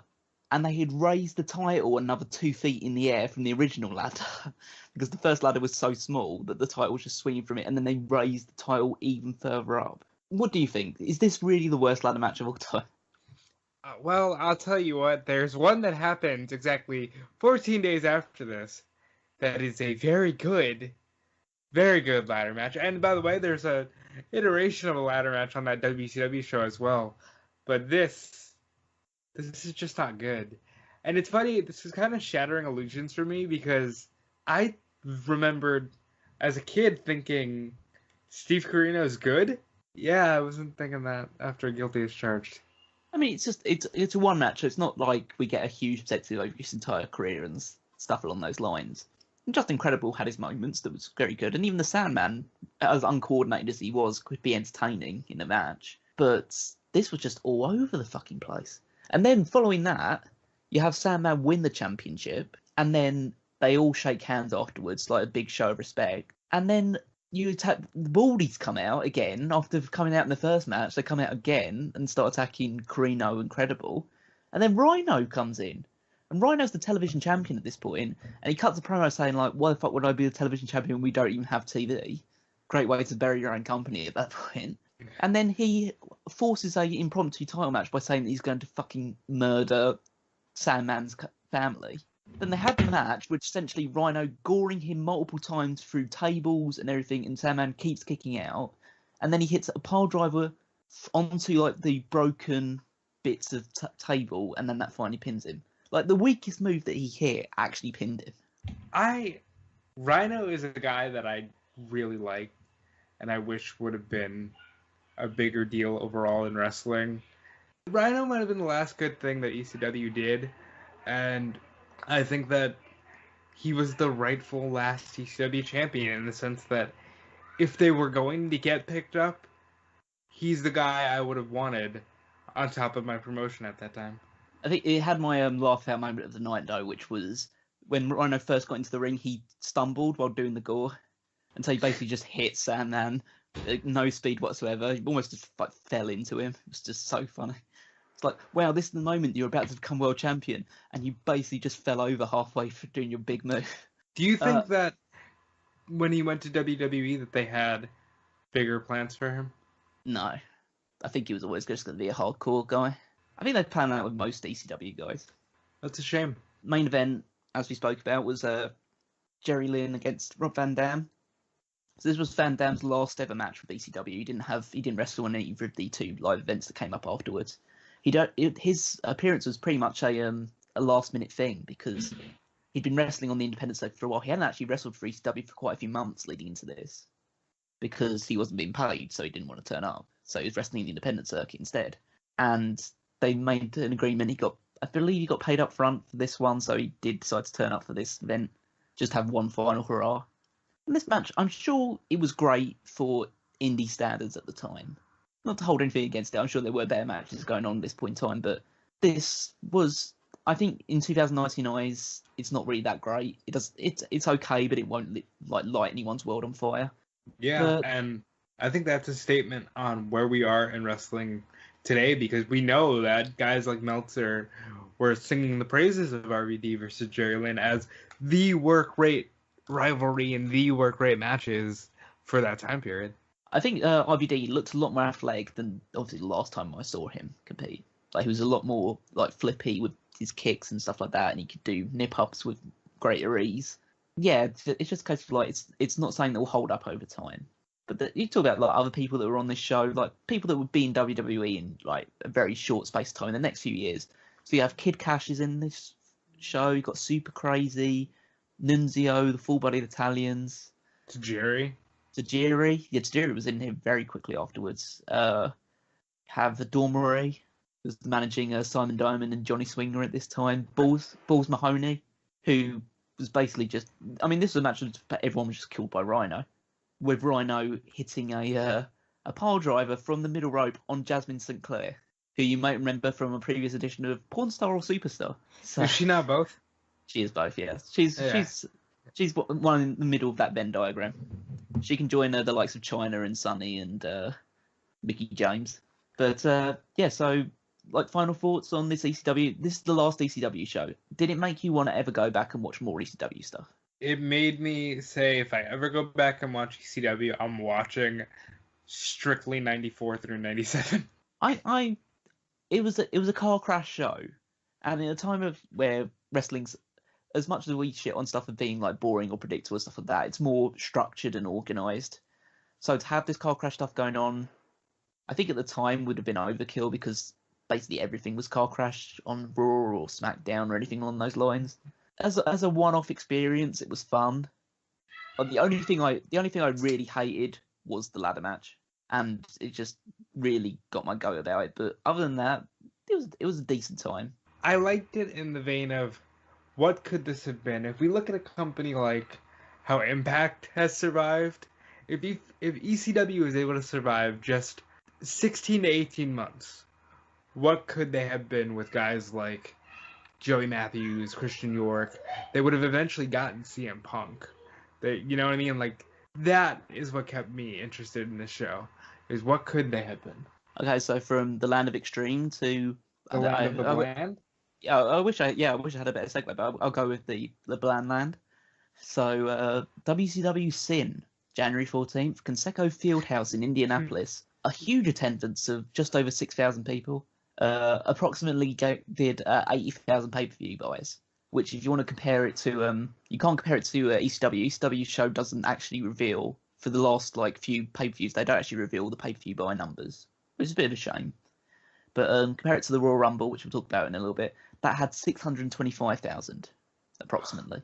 So WCW was about, I do the quick maths in my head, probably about like an eighth of that at this point. Yeah, around that. And this, as an overview, wasn't a terrible show. There were bits on it and people on it that I thought, well, they had no business being in a featured role. But overall, I could see this company surviving longer than it did with the show. There's only a couple of terrible things on this show. I think at this point in time they were starting to have a little bit of a step up in terms of the booking with John Laurinaitis behind it. The wrestlers were young and hungry for the most part, so they were looking to make a name for themselves. I think there was still a sense of optimism that WCW was going to be turned around, or at least going to go in a different direction. And you can kind of get that sense that there is something brewing throughout this show, but there's still some remnants of the old WCW style of thing. I'll start off with this, because obviously we could go match by match, but start with this one. If you'd have told me before this show started that my favourite match coming out of it would be Reno versus Big Vito, I would have given you any amount of money you could have named. But really, that was your favorite match? I love this match. This was two big hosses just beating the shit out of each other. It looked like a blood feud. I would watch this. I wrote down in my notes. I would watch this 100 times over before I watched the Rollins versus Dean Ambrose match from TLC. Do you think that your affinity for this match is because you don't see a lot of that today? You don't see a lot of, where it's two hosses really going at it? I think it's just more of a case you could see they were telling the story they wanted to tell. And I don't just say that no matches nowadays have storytelling or anything like that, but they had a very simple story of the fact that Vito had been betrayed by his brother Reno, and so they were just this was going to be a blood feud between them, and they've had a lot of animosity leading up to it, and it felt like two guys wanted to beat the shit out of each other. Look at, I don't want to keep going back to it, but the Rollins Dean Ambrose beat, it just felt like just any standard boring match, even though it's supposed to be this huge rivalry between two people that really are fiercely opposite against each other after being together for so long. And this just blew it out of the water. Right. One thing I do want to notice, and I noticed it during this match in particular because of Reno, the theme music on this show was a bit generic house music for some of the lesser known guys. It is a little bit like that. I mean, I see that as a lot definitely early days of TNO. Yeah. Just generic rock or techno music. Just nothing much at all. And also some of it, we do actually have to know that obviously we're watching these through the network.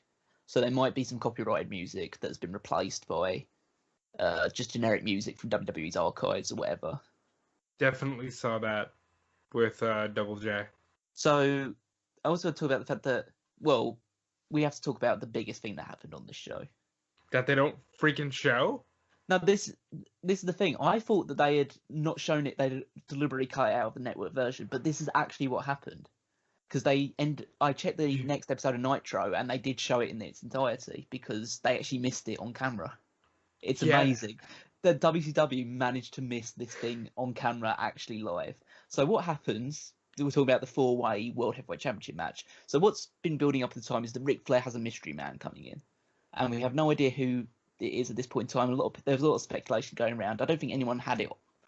Let's put it this way: I don't think anyone predicted who it actually was, and that's not a good thing.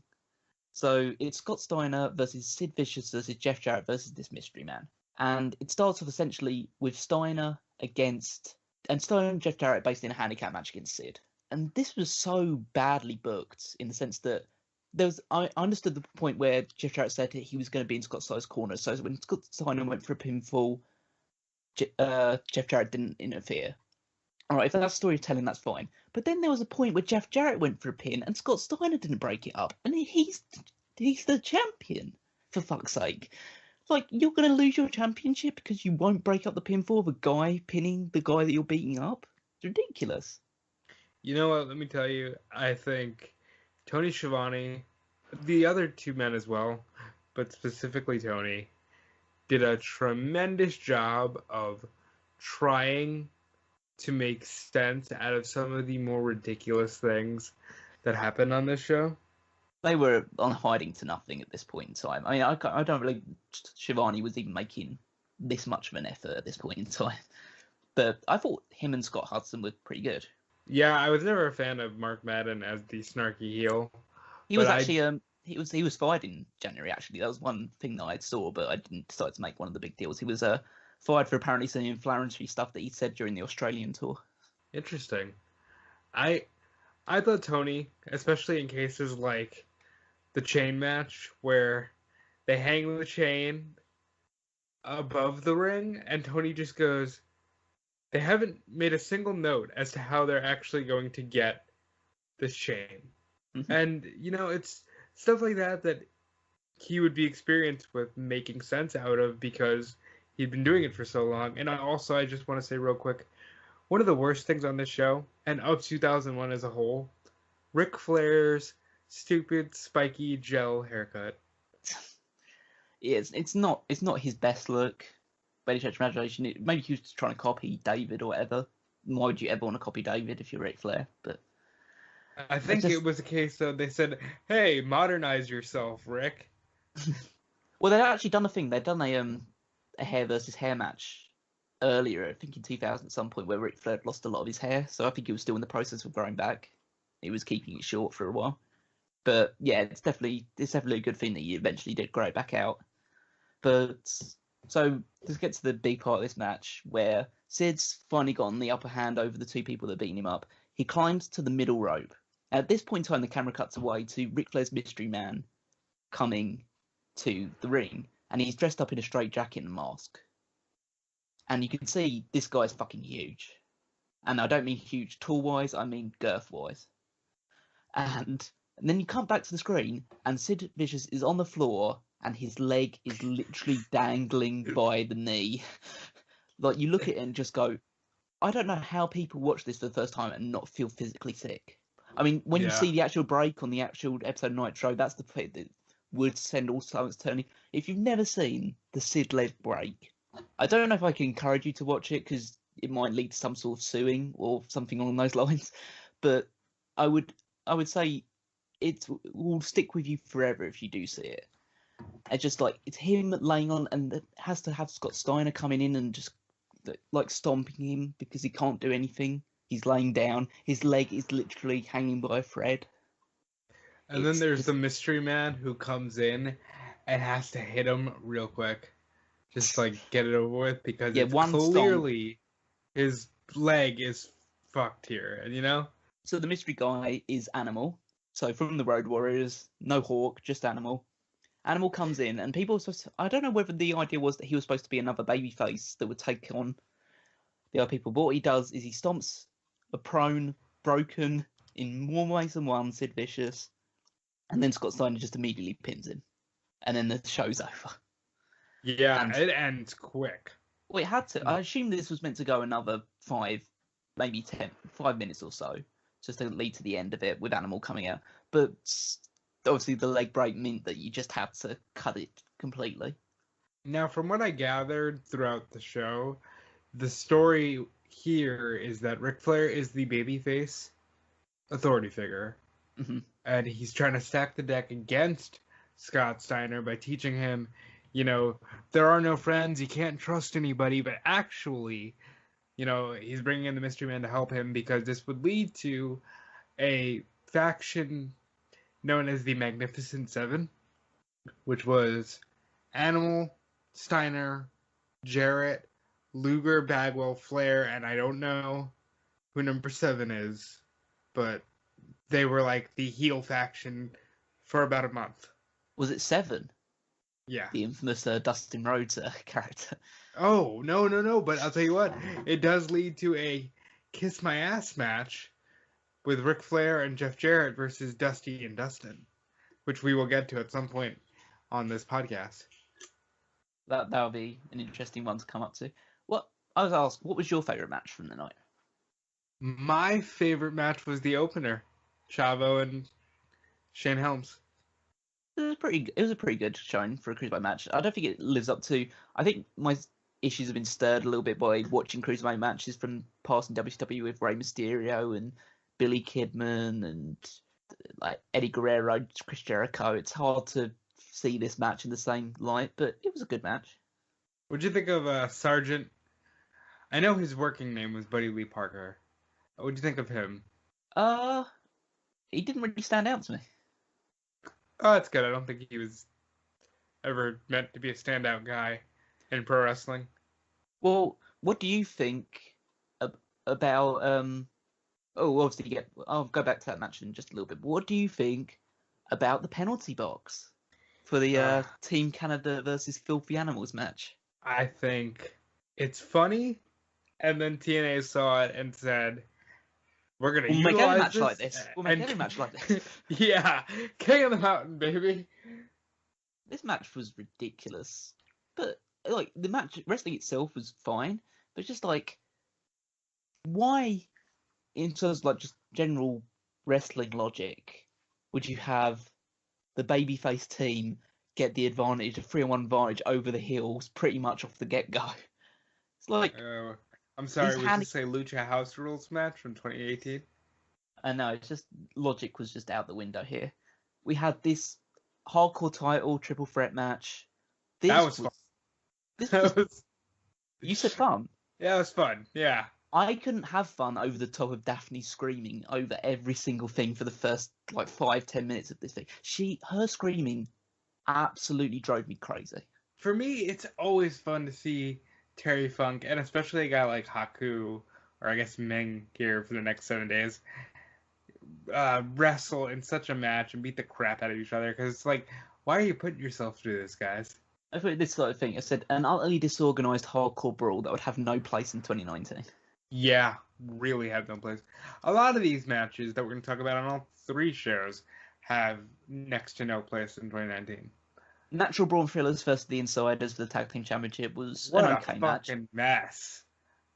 I thought, considering what Nash is like, I thought this was decent by his standards. Well, like, originally they were going to stack the deck where it was like, I can call substitutions. And then Flair pulls the Natural Born Thrillers out. And by the way, they kind of look like if the power plant just had a cloning machine and just fucking threw guys in a cloning machine and a vat of steroids, and that would basically be what the power plant was at this point. And that was the Natural Born Thrillers. And I mean, yes, there were standouts like O'Hare. O'Hare and Jindrak was always somebody who I thought had potential. I saw this and thought O'Hare should have been somebody. Yeah, and maybe he should have, and they did try, but then you get Lex Luger, who I think a lot of people forget because shortly after this, he just kind of falls off the face of the earth. Lex Luger here is like a top main event heel, and I will say, Luger and Bagwell had my favorite move of the entire show. I liked the Doomsday blockbuster. But that was a cool spot. I'm surprised that Luger could even lift somebody that high up at that point. I was surprised Goldberg took it. That was something cool, I thought. But overall, it seems in hindsight like a mess, featuring a lot of people who are no longer relevant and some who, while still relevant and still guaranteed Hall of Famers, are well past their prime. This Goldberg, like, essentially ending his career in this match, like, takes the pin from... Was he pinned by Luger or Bagwell, I think? He's pinned by Luger, who forgets that he's the legal man and has to come back in the ring to... Yeah. So, it's just a sense of... this was actually going along the same lines as what the plans were for the future of WCW, was that they were going to essentially, one by one, eliminate a load of baby faces and then bring them back all in one hit to basically reclaim WCW when the Big Bang happened. Which would have been really cool. Again, the Big Bang is one of those things I would have loved to have seen. Yeah, both in WCW and in the real thing. But it's just like... Oh, yeah. And then, just finally, before we move on to the final show, this General Erection Shane Douglas US title match. Can we talk about Shane Douglas? Just Shane Douglas for a second. Here's a guy who, if you look at his stuff in '94, has all the tools to be the next big thing. Yes, Dean Douglas wasn't great, but I would still argue that had he had that match he was supposed to have with Shawn Michaels, could have been a really fun match because Shane Douglas has talent.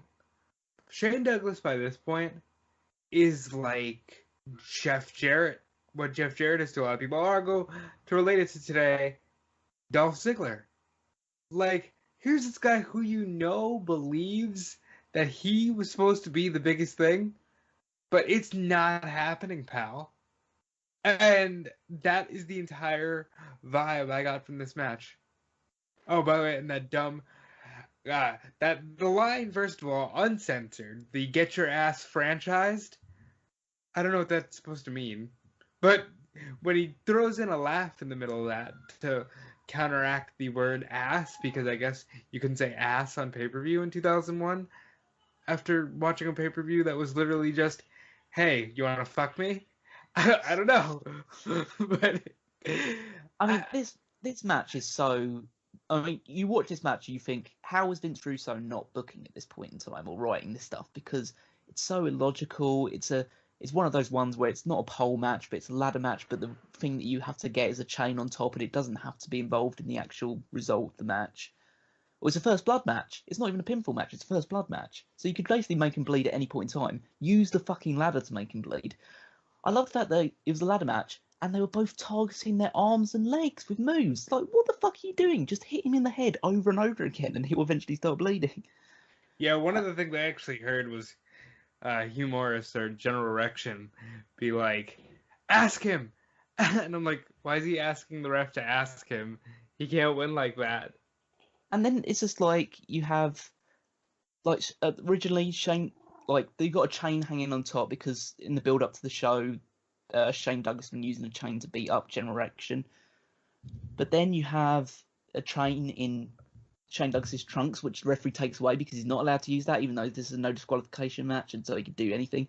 And then, like, General Erection climbs up and gets the chain, and then Shane Douglas grabs another chain from inside his trunks, hits him with that, and then hides the chain so it doesn't cause the disqualification. What the To fuck which is this? Scott Hudson can only say, he's made of chains.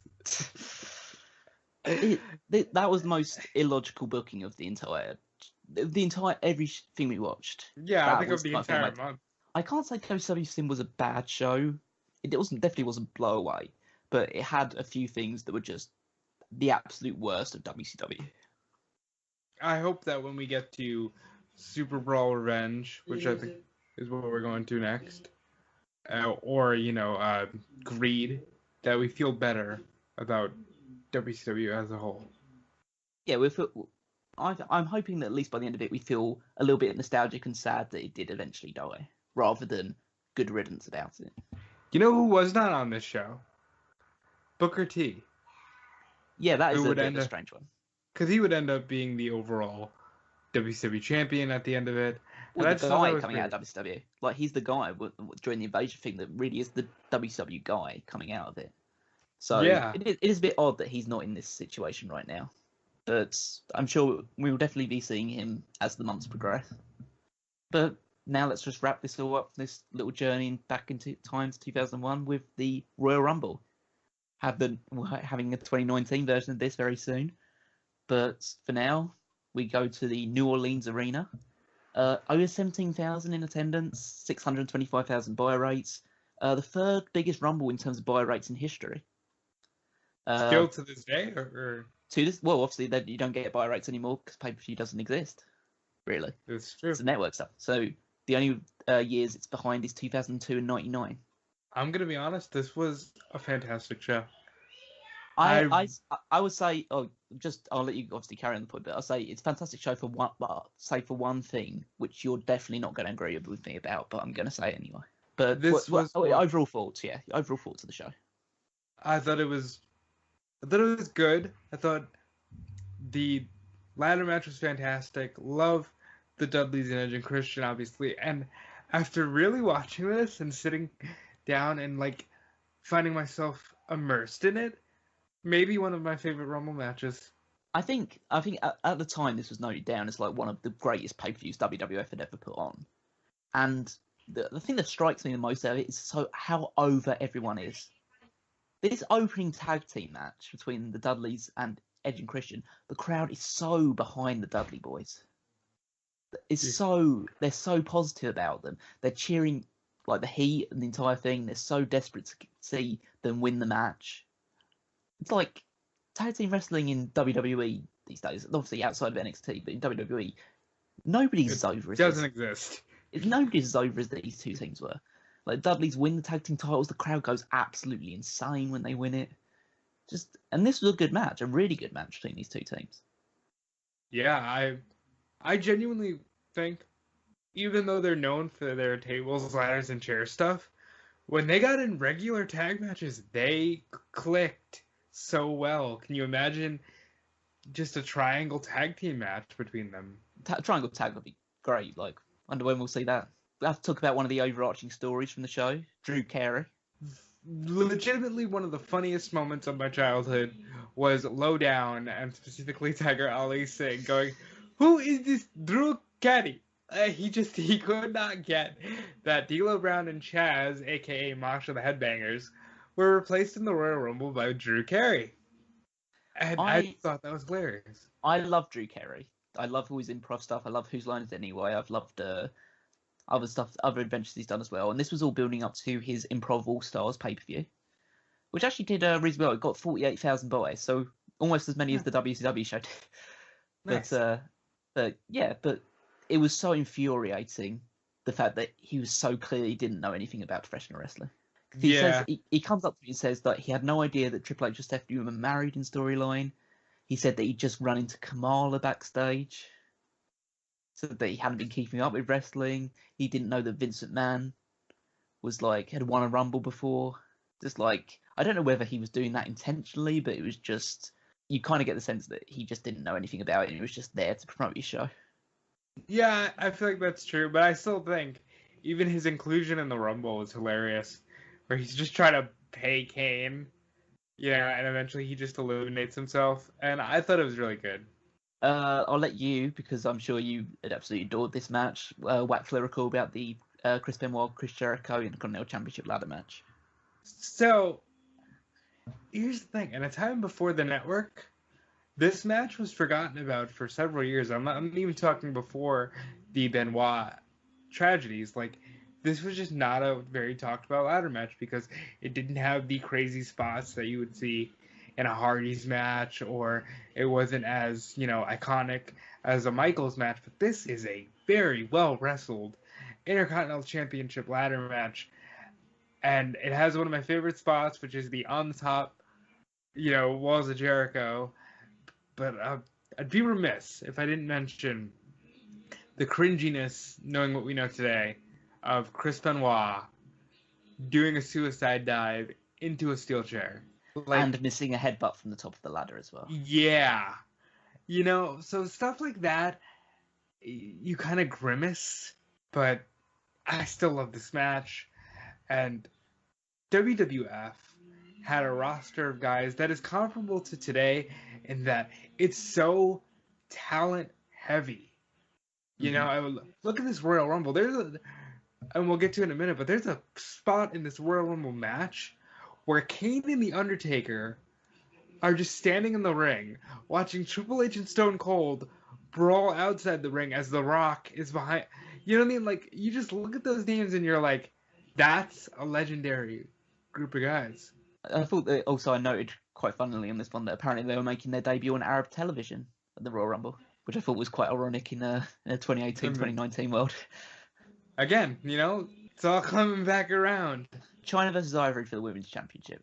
I thought the story for this match was really good. Like, the idea of, like, China recovering from a neck injury over time that had been key onto her, and, like, coming back to attack Ivory, because Ivory, JR in commentary, called Ivory, and I think this is a quote, sexually repressed and premenstrual constantly. Which I don't think you can get away with in the women's evolution right now. You couldn't get away with a couple of things, that especially when we get into the Trish Stratus commentary regarding Jerry Lawler, and very weird how the Right to Censor was like these group of guys who were all just seen as prudes and, sexually frustrated. But I didn't like this match for the simple reason of China, and this is going to sound like a slight in 2019 with the women's division, but I thought China was above this. She had, at one point, genuinely been considered to challenge Stone Cold at a SummerSlam for the world title. I just didn't think that this made sense. That is true. I think the idea was, and maybe this wasn't well conveyed, but the idea of China having that serious neck injury meant that she could still mix it up with the guys, but she wasn't at that same level anymore, and she wanted to put more focus into the women's division because she was the most over star on the women's side, I think, at this point in time. So it made sense to put her into the women's division. Like, it's her and Lita really as the top two women's stars at this point in time. I would agree with that. And the finish is interesting. I think it was botched. Because I think Stevie Richards was meant to interfere or get some sort of like shot into China as she did the handspring back elbow that caused her neck injury again, and they did the stretcher spot after Ivory pinned her. Because Steve Richards looks like he's about to climb the ropes when the moves hit, and he just isn't there in time. And so he's just hanging from the apron afterwards, just looking at it. That was a little odd, but I was okay with. It could have been just like a red herring, like you think he's supposed to, but really they're trying to tell a real story of the whiplash effect. Here's the thing that we're going to fall out over. I will say I've seen so many great Kurt Angle matches. I've seen so many great Triple H matches. I've seen so many bad Kurt Angle and Triple H matches as well. I've never seen a match featuring Kurt Angle that's bored me to tears as much as this match has. No, I would actually agree with you. Oh, good, because this is the worst Kurt Angle match I think I've ever seen. It's definitely not the worst Triple H one, because I've seen some pretty awful ones with Triple H, but it's so boring. Like, there's no heat because it's a heel versus heel match, essentially. And the worst thing about it is that in the previous months leading up to it, when they were doing the big Kurt Angle, Triple H, Stephanie McMahon love triangle, is that Triple H was treated more as the babyface. And yet Triple H plays the heel in this match. Because of what they knew. This is a match that shouldn't have happened. Because, again, it's heel versus heel. There's no heat there.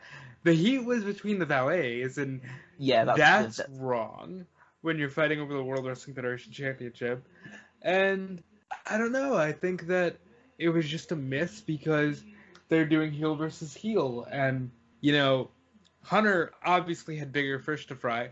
No offense to Kurt Angle, but one of them went on to defeat Stone Cold Steve Austin and fight The Undertaker at WrestleMania, and the other one ended up just being in a singles match.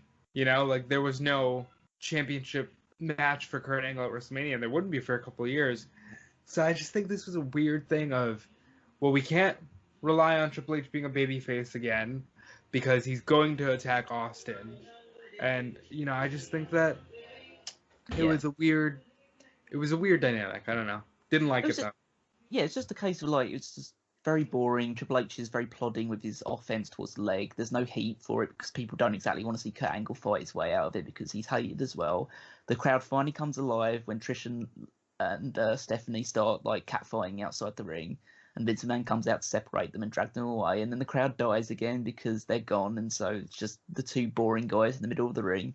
I think just technically it's a well wrestled match, but you just watch it and just go, this is so dull, and there's no investment in it at all. Ref bump as well.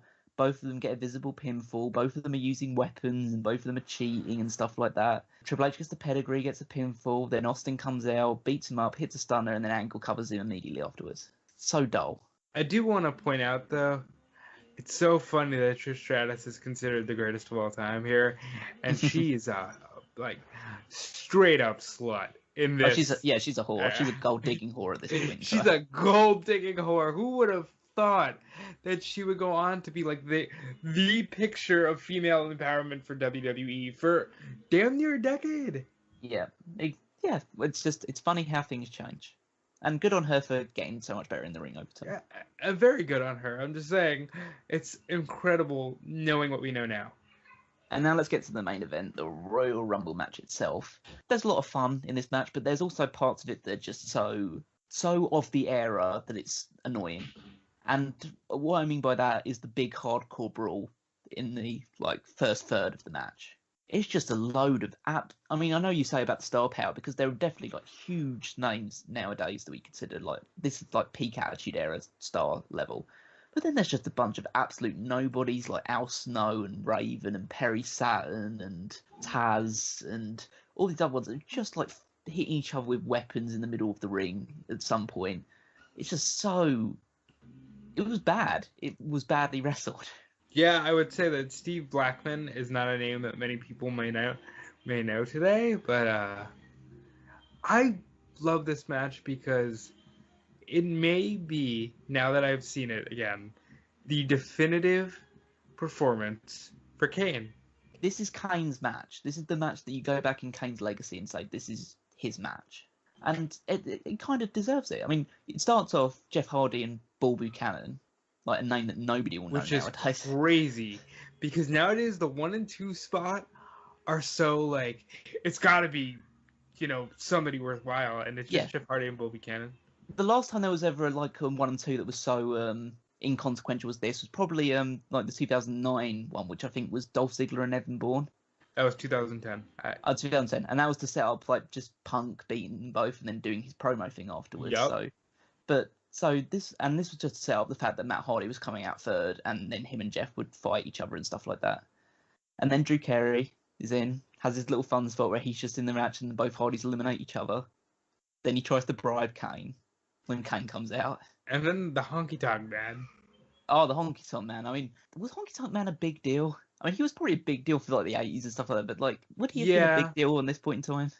No, and that's one of the things that made the Attitude Era successful that this era misses, is this era is constantly referring back to, hey, remember how good this guy was? When the Honky Tonk Man comes out, it's like, why is this guy here? This is stupid. It was fun, though. I thought it was fun for what it was. No, but I'm saying the reaction of the crowd. Like, yeah. Like, the crowd nowadays has been, oh my god, this is amazing, a legend. They were like, we don't care. We want Rock, we want Austin. The crowd then was very in tune to the product, and I think that helps the overall ambiance. And I do want to go back real quick. Jerry Lawler was pissing Jim Ross off on commentary throughout. There was a moment where the Hardys are fighting, and they take their shirts off to say, like, we're serious, we're going to get into it. And King is like, come on, what are they going to wrestle, or are they just going to take their clothes off? And JR's, they're going to wrestle, King. It's, it's the road to WrestleMania. Like, he's trying so hard to put the importance over, and King is just in full, oh, have you heard about Trish? JR, do you have an update about Trish? JR, do you have an update about Trish? And JR just seemingly really gets upset and like, no, damn it, King, it's about this match. We're on the road to WrestleMania. Because he's not around for too much of 2001, so just have to make the most of him while he's still here. But yeah, I can see why he'd be pissing Jim Ross off in that point in time. Other names that were in this thing, R-Truth is in this Royal Rumble. It's his first Royal Rumble, and as we know that R-Truth will be number 30 in the 2019 Royal Rumble. I thought that was funny. I know, that is pretty cool. It's like K-Quick at this time.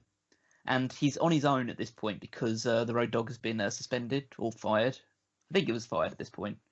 Because he was about to go to WCW.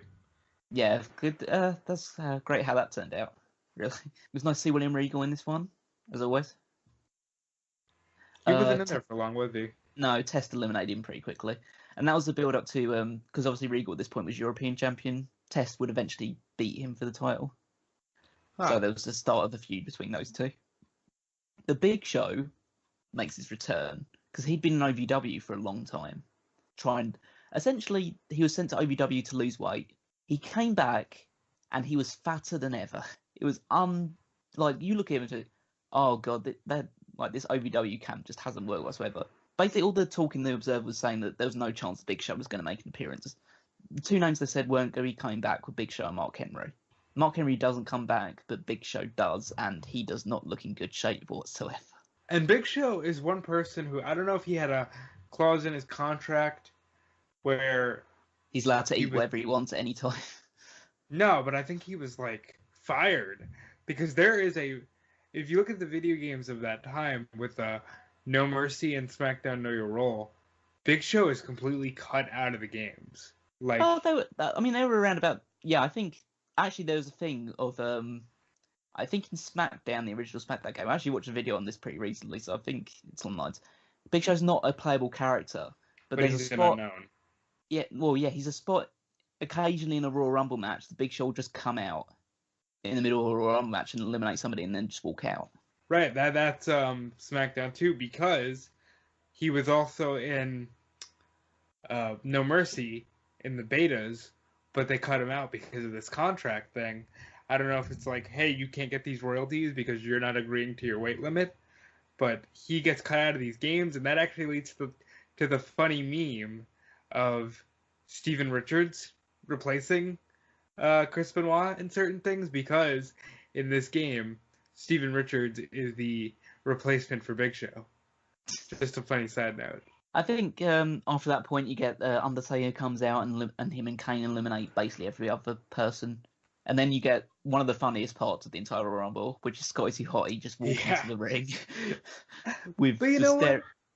I would argue that nobody would do that today. The character and the story that Scotty Hottie showed on his face, where he's just like, I don't want to do this. I don't want to get in this ring, but I have to, and gets his ass kicked. I bet you nobody would do that today.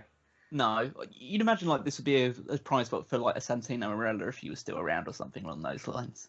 But you don't really have that. You don't really have that character. The character that you do have for that is R-Truth, but R-Truth's number 30, so it's not going to happen in this one. Like Scotty Hottie, and then Austin's out immediately afterwards. The crowd just goes wild, and he's immediately attacked by Triple H and beaten up and bloodied. Well, let's go back a step there. The crowd was actually kind of treating The Undertaker as a heel, because it was him and Kane just kind of beating on Rock. Yeah. And when Rock comes back for a hope spot, the place blows. And I was like, you don't see that energy anymore from a crowd. The Rock and Austin are clearly the two biggest stars in the promotion at this point in time. And even though there's obviously a big amount of respect for, I think Kane was actually almost heel at this point. I think he'd just come back to being babyface after being heel in late 2000. Like, they were considered big stars, but they weren't, like, there was nobody on the same level as Austin and The Rock. So it's hard to redo it. And then after that, with Austin and Triple H fighting on, the one Billy Gunn. Yeah, that was weird. One of his less well-known gimmicks. And that theme song, man, I would argue Ass Man is more intimidating than whatever was going on with his one Billy Gunn theme song. And then, fresh off his WCW title win, or Hardcore title win, Haku, like, he changed his name from Meng to Haku, and he's there in the ring.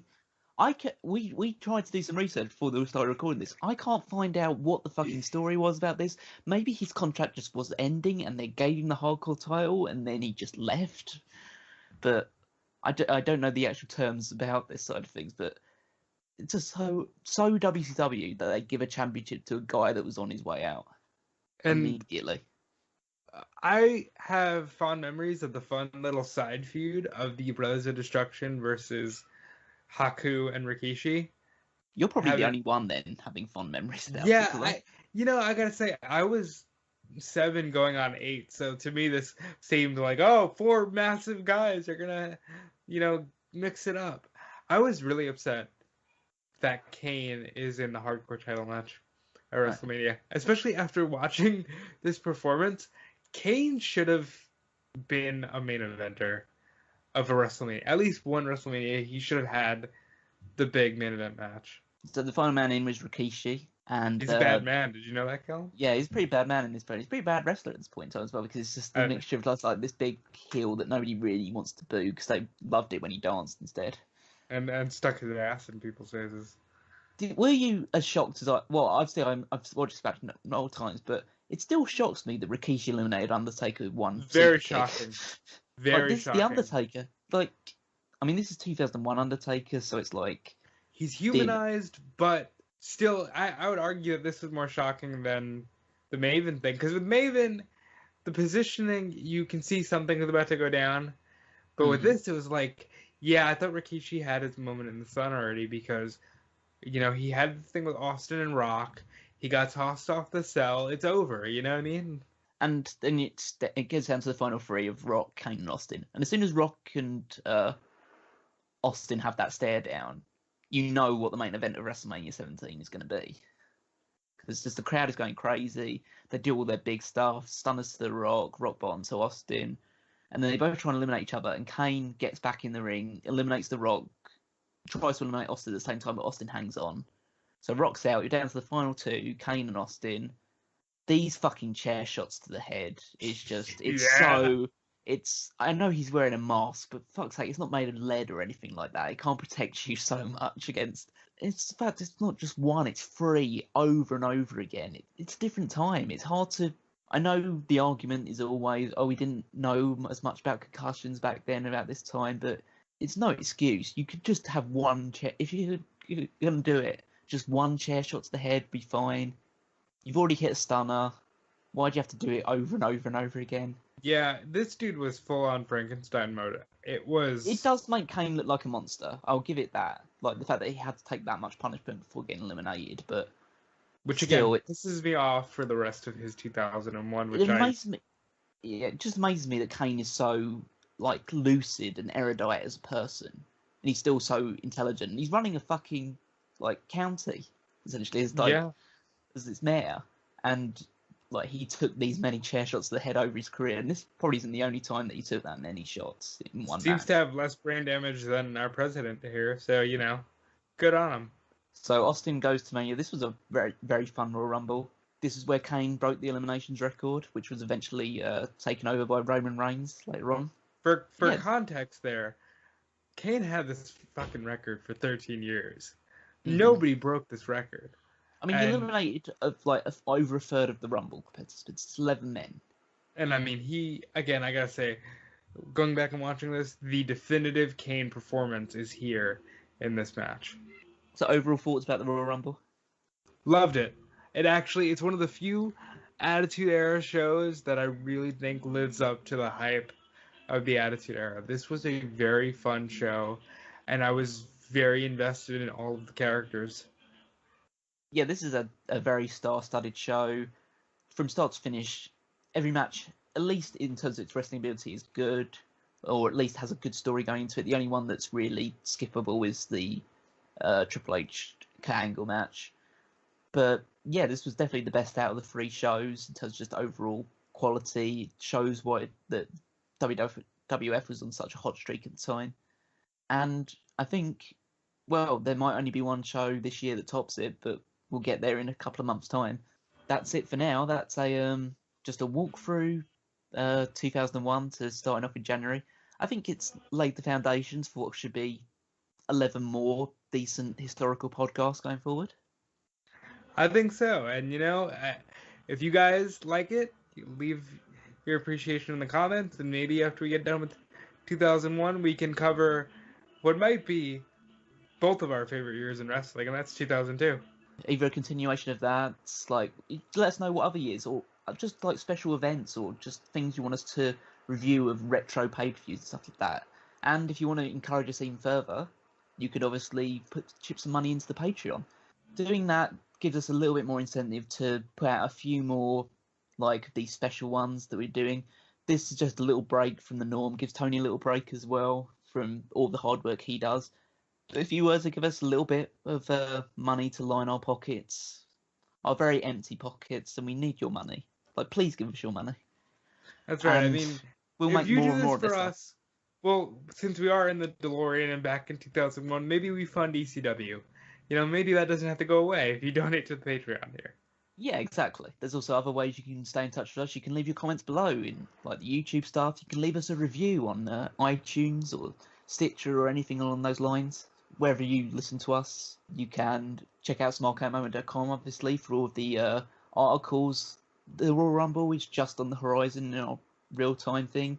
I don't know whether this will be pre or post Royal Rumble that this is put up, but I'm sure there's a lot of content on there related to what happened at the Rumble or what's going to happen at the Rumble, or just all loads of other stuff that's interesting. The weekly articles as well, power rankings, Women's Wrestling Weekly, Battle of the Brands, just all of that other great stuff. Triple Threat, obviously. Rob's the head honcho behind that.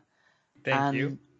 Yeah, and also you can talk to us in the Mega Maniacs Facebook chat. We'd just like to. This is every single way you get to interact with us, get to talk to us. Let us know what your thoughts are of the current products, of the old products. Just talk about history of wrestling, talk about the current stuff. It's just WWE, AEW, Ring of Honor, New Japan, whatever you want to talk to us about. Just leave a few posts in there, and we'll be sure to respond and let us know what our thoughts and feelings are. I think that's pretty much to go with. Like, do you want to go with your own personal plugs now, Rob? Yeah, you can follow me on Twitter and Instagram at DudeFelice. Like Callum said, check out all the weeklies. The Triple Threat this week is a preview of the Royal Rumble. By the time this goes up, maybe we will have our review of the Royal Rumble. You can also check out eWrestling News and WrestleZone.com, which are your best daily wrestling sources. I know he's not here, but I'll shout Tony out. He's got his Fanboys Anonymous stuff. He's got his own stuff on Bleacher Report and eWrestling News. You can also support us by checking out the TeePublic and the Redbubbles. You know, we love what we're doing, and we're trying to expand for you guys. So interact with us, and we'll make it as good as we can for you guys. Thanks, Callum. This has been a very fun ride, and I look forward to doing it again soon. Okay, and I'll just round it off quickly by saying that you can follow me at Wigmaster14. And yeah, it's been a nice experiment that we will continue going forward. Whether you like it or not, really, we're still going to do it because it's fun for us anyway. So, and that's all that matters really at the end of the day, because we're not getting paid. So, unless you give us money, and please give us money. That's right. So, I guess thanks everyone for tuning in. Thanks for leaving your comments. Thanks for all the feedback that you hopefully give us on this show. And this has been another Smark Out Moment, and we're being counted out.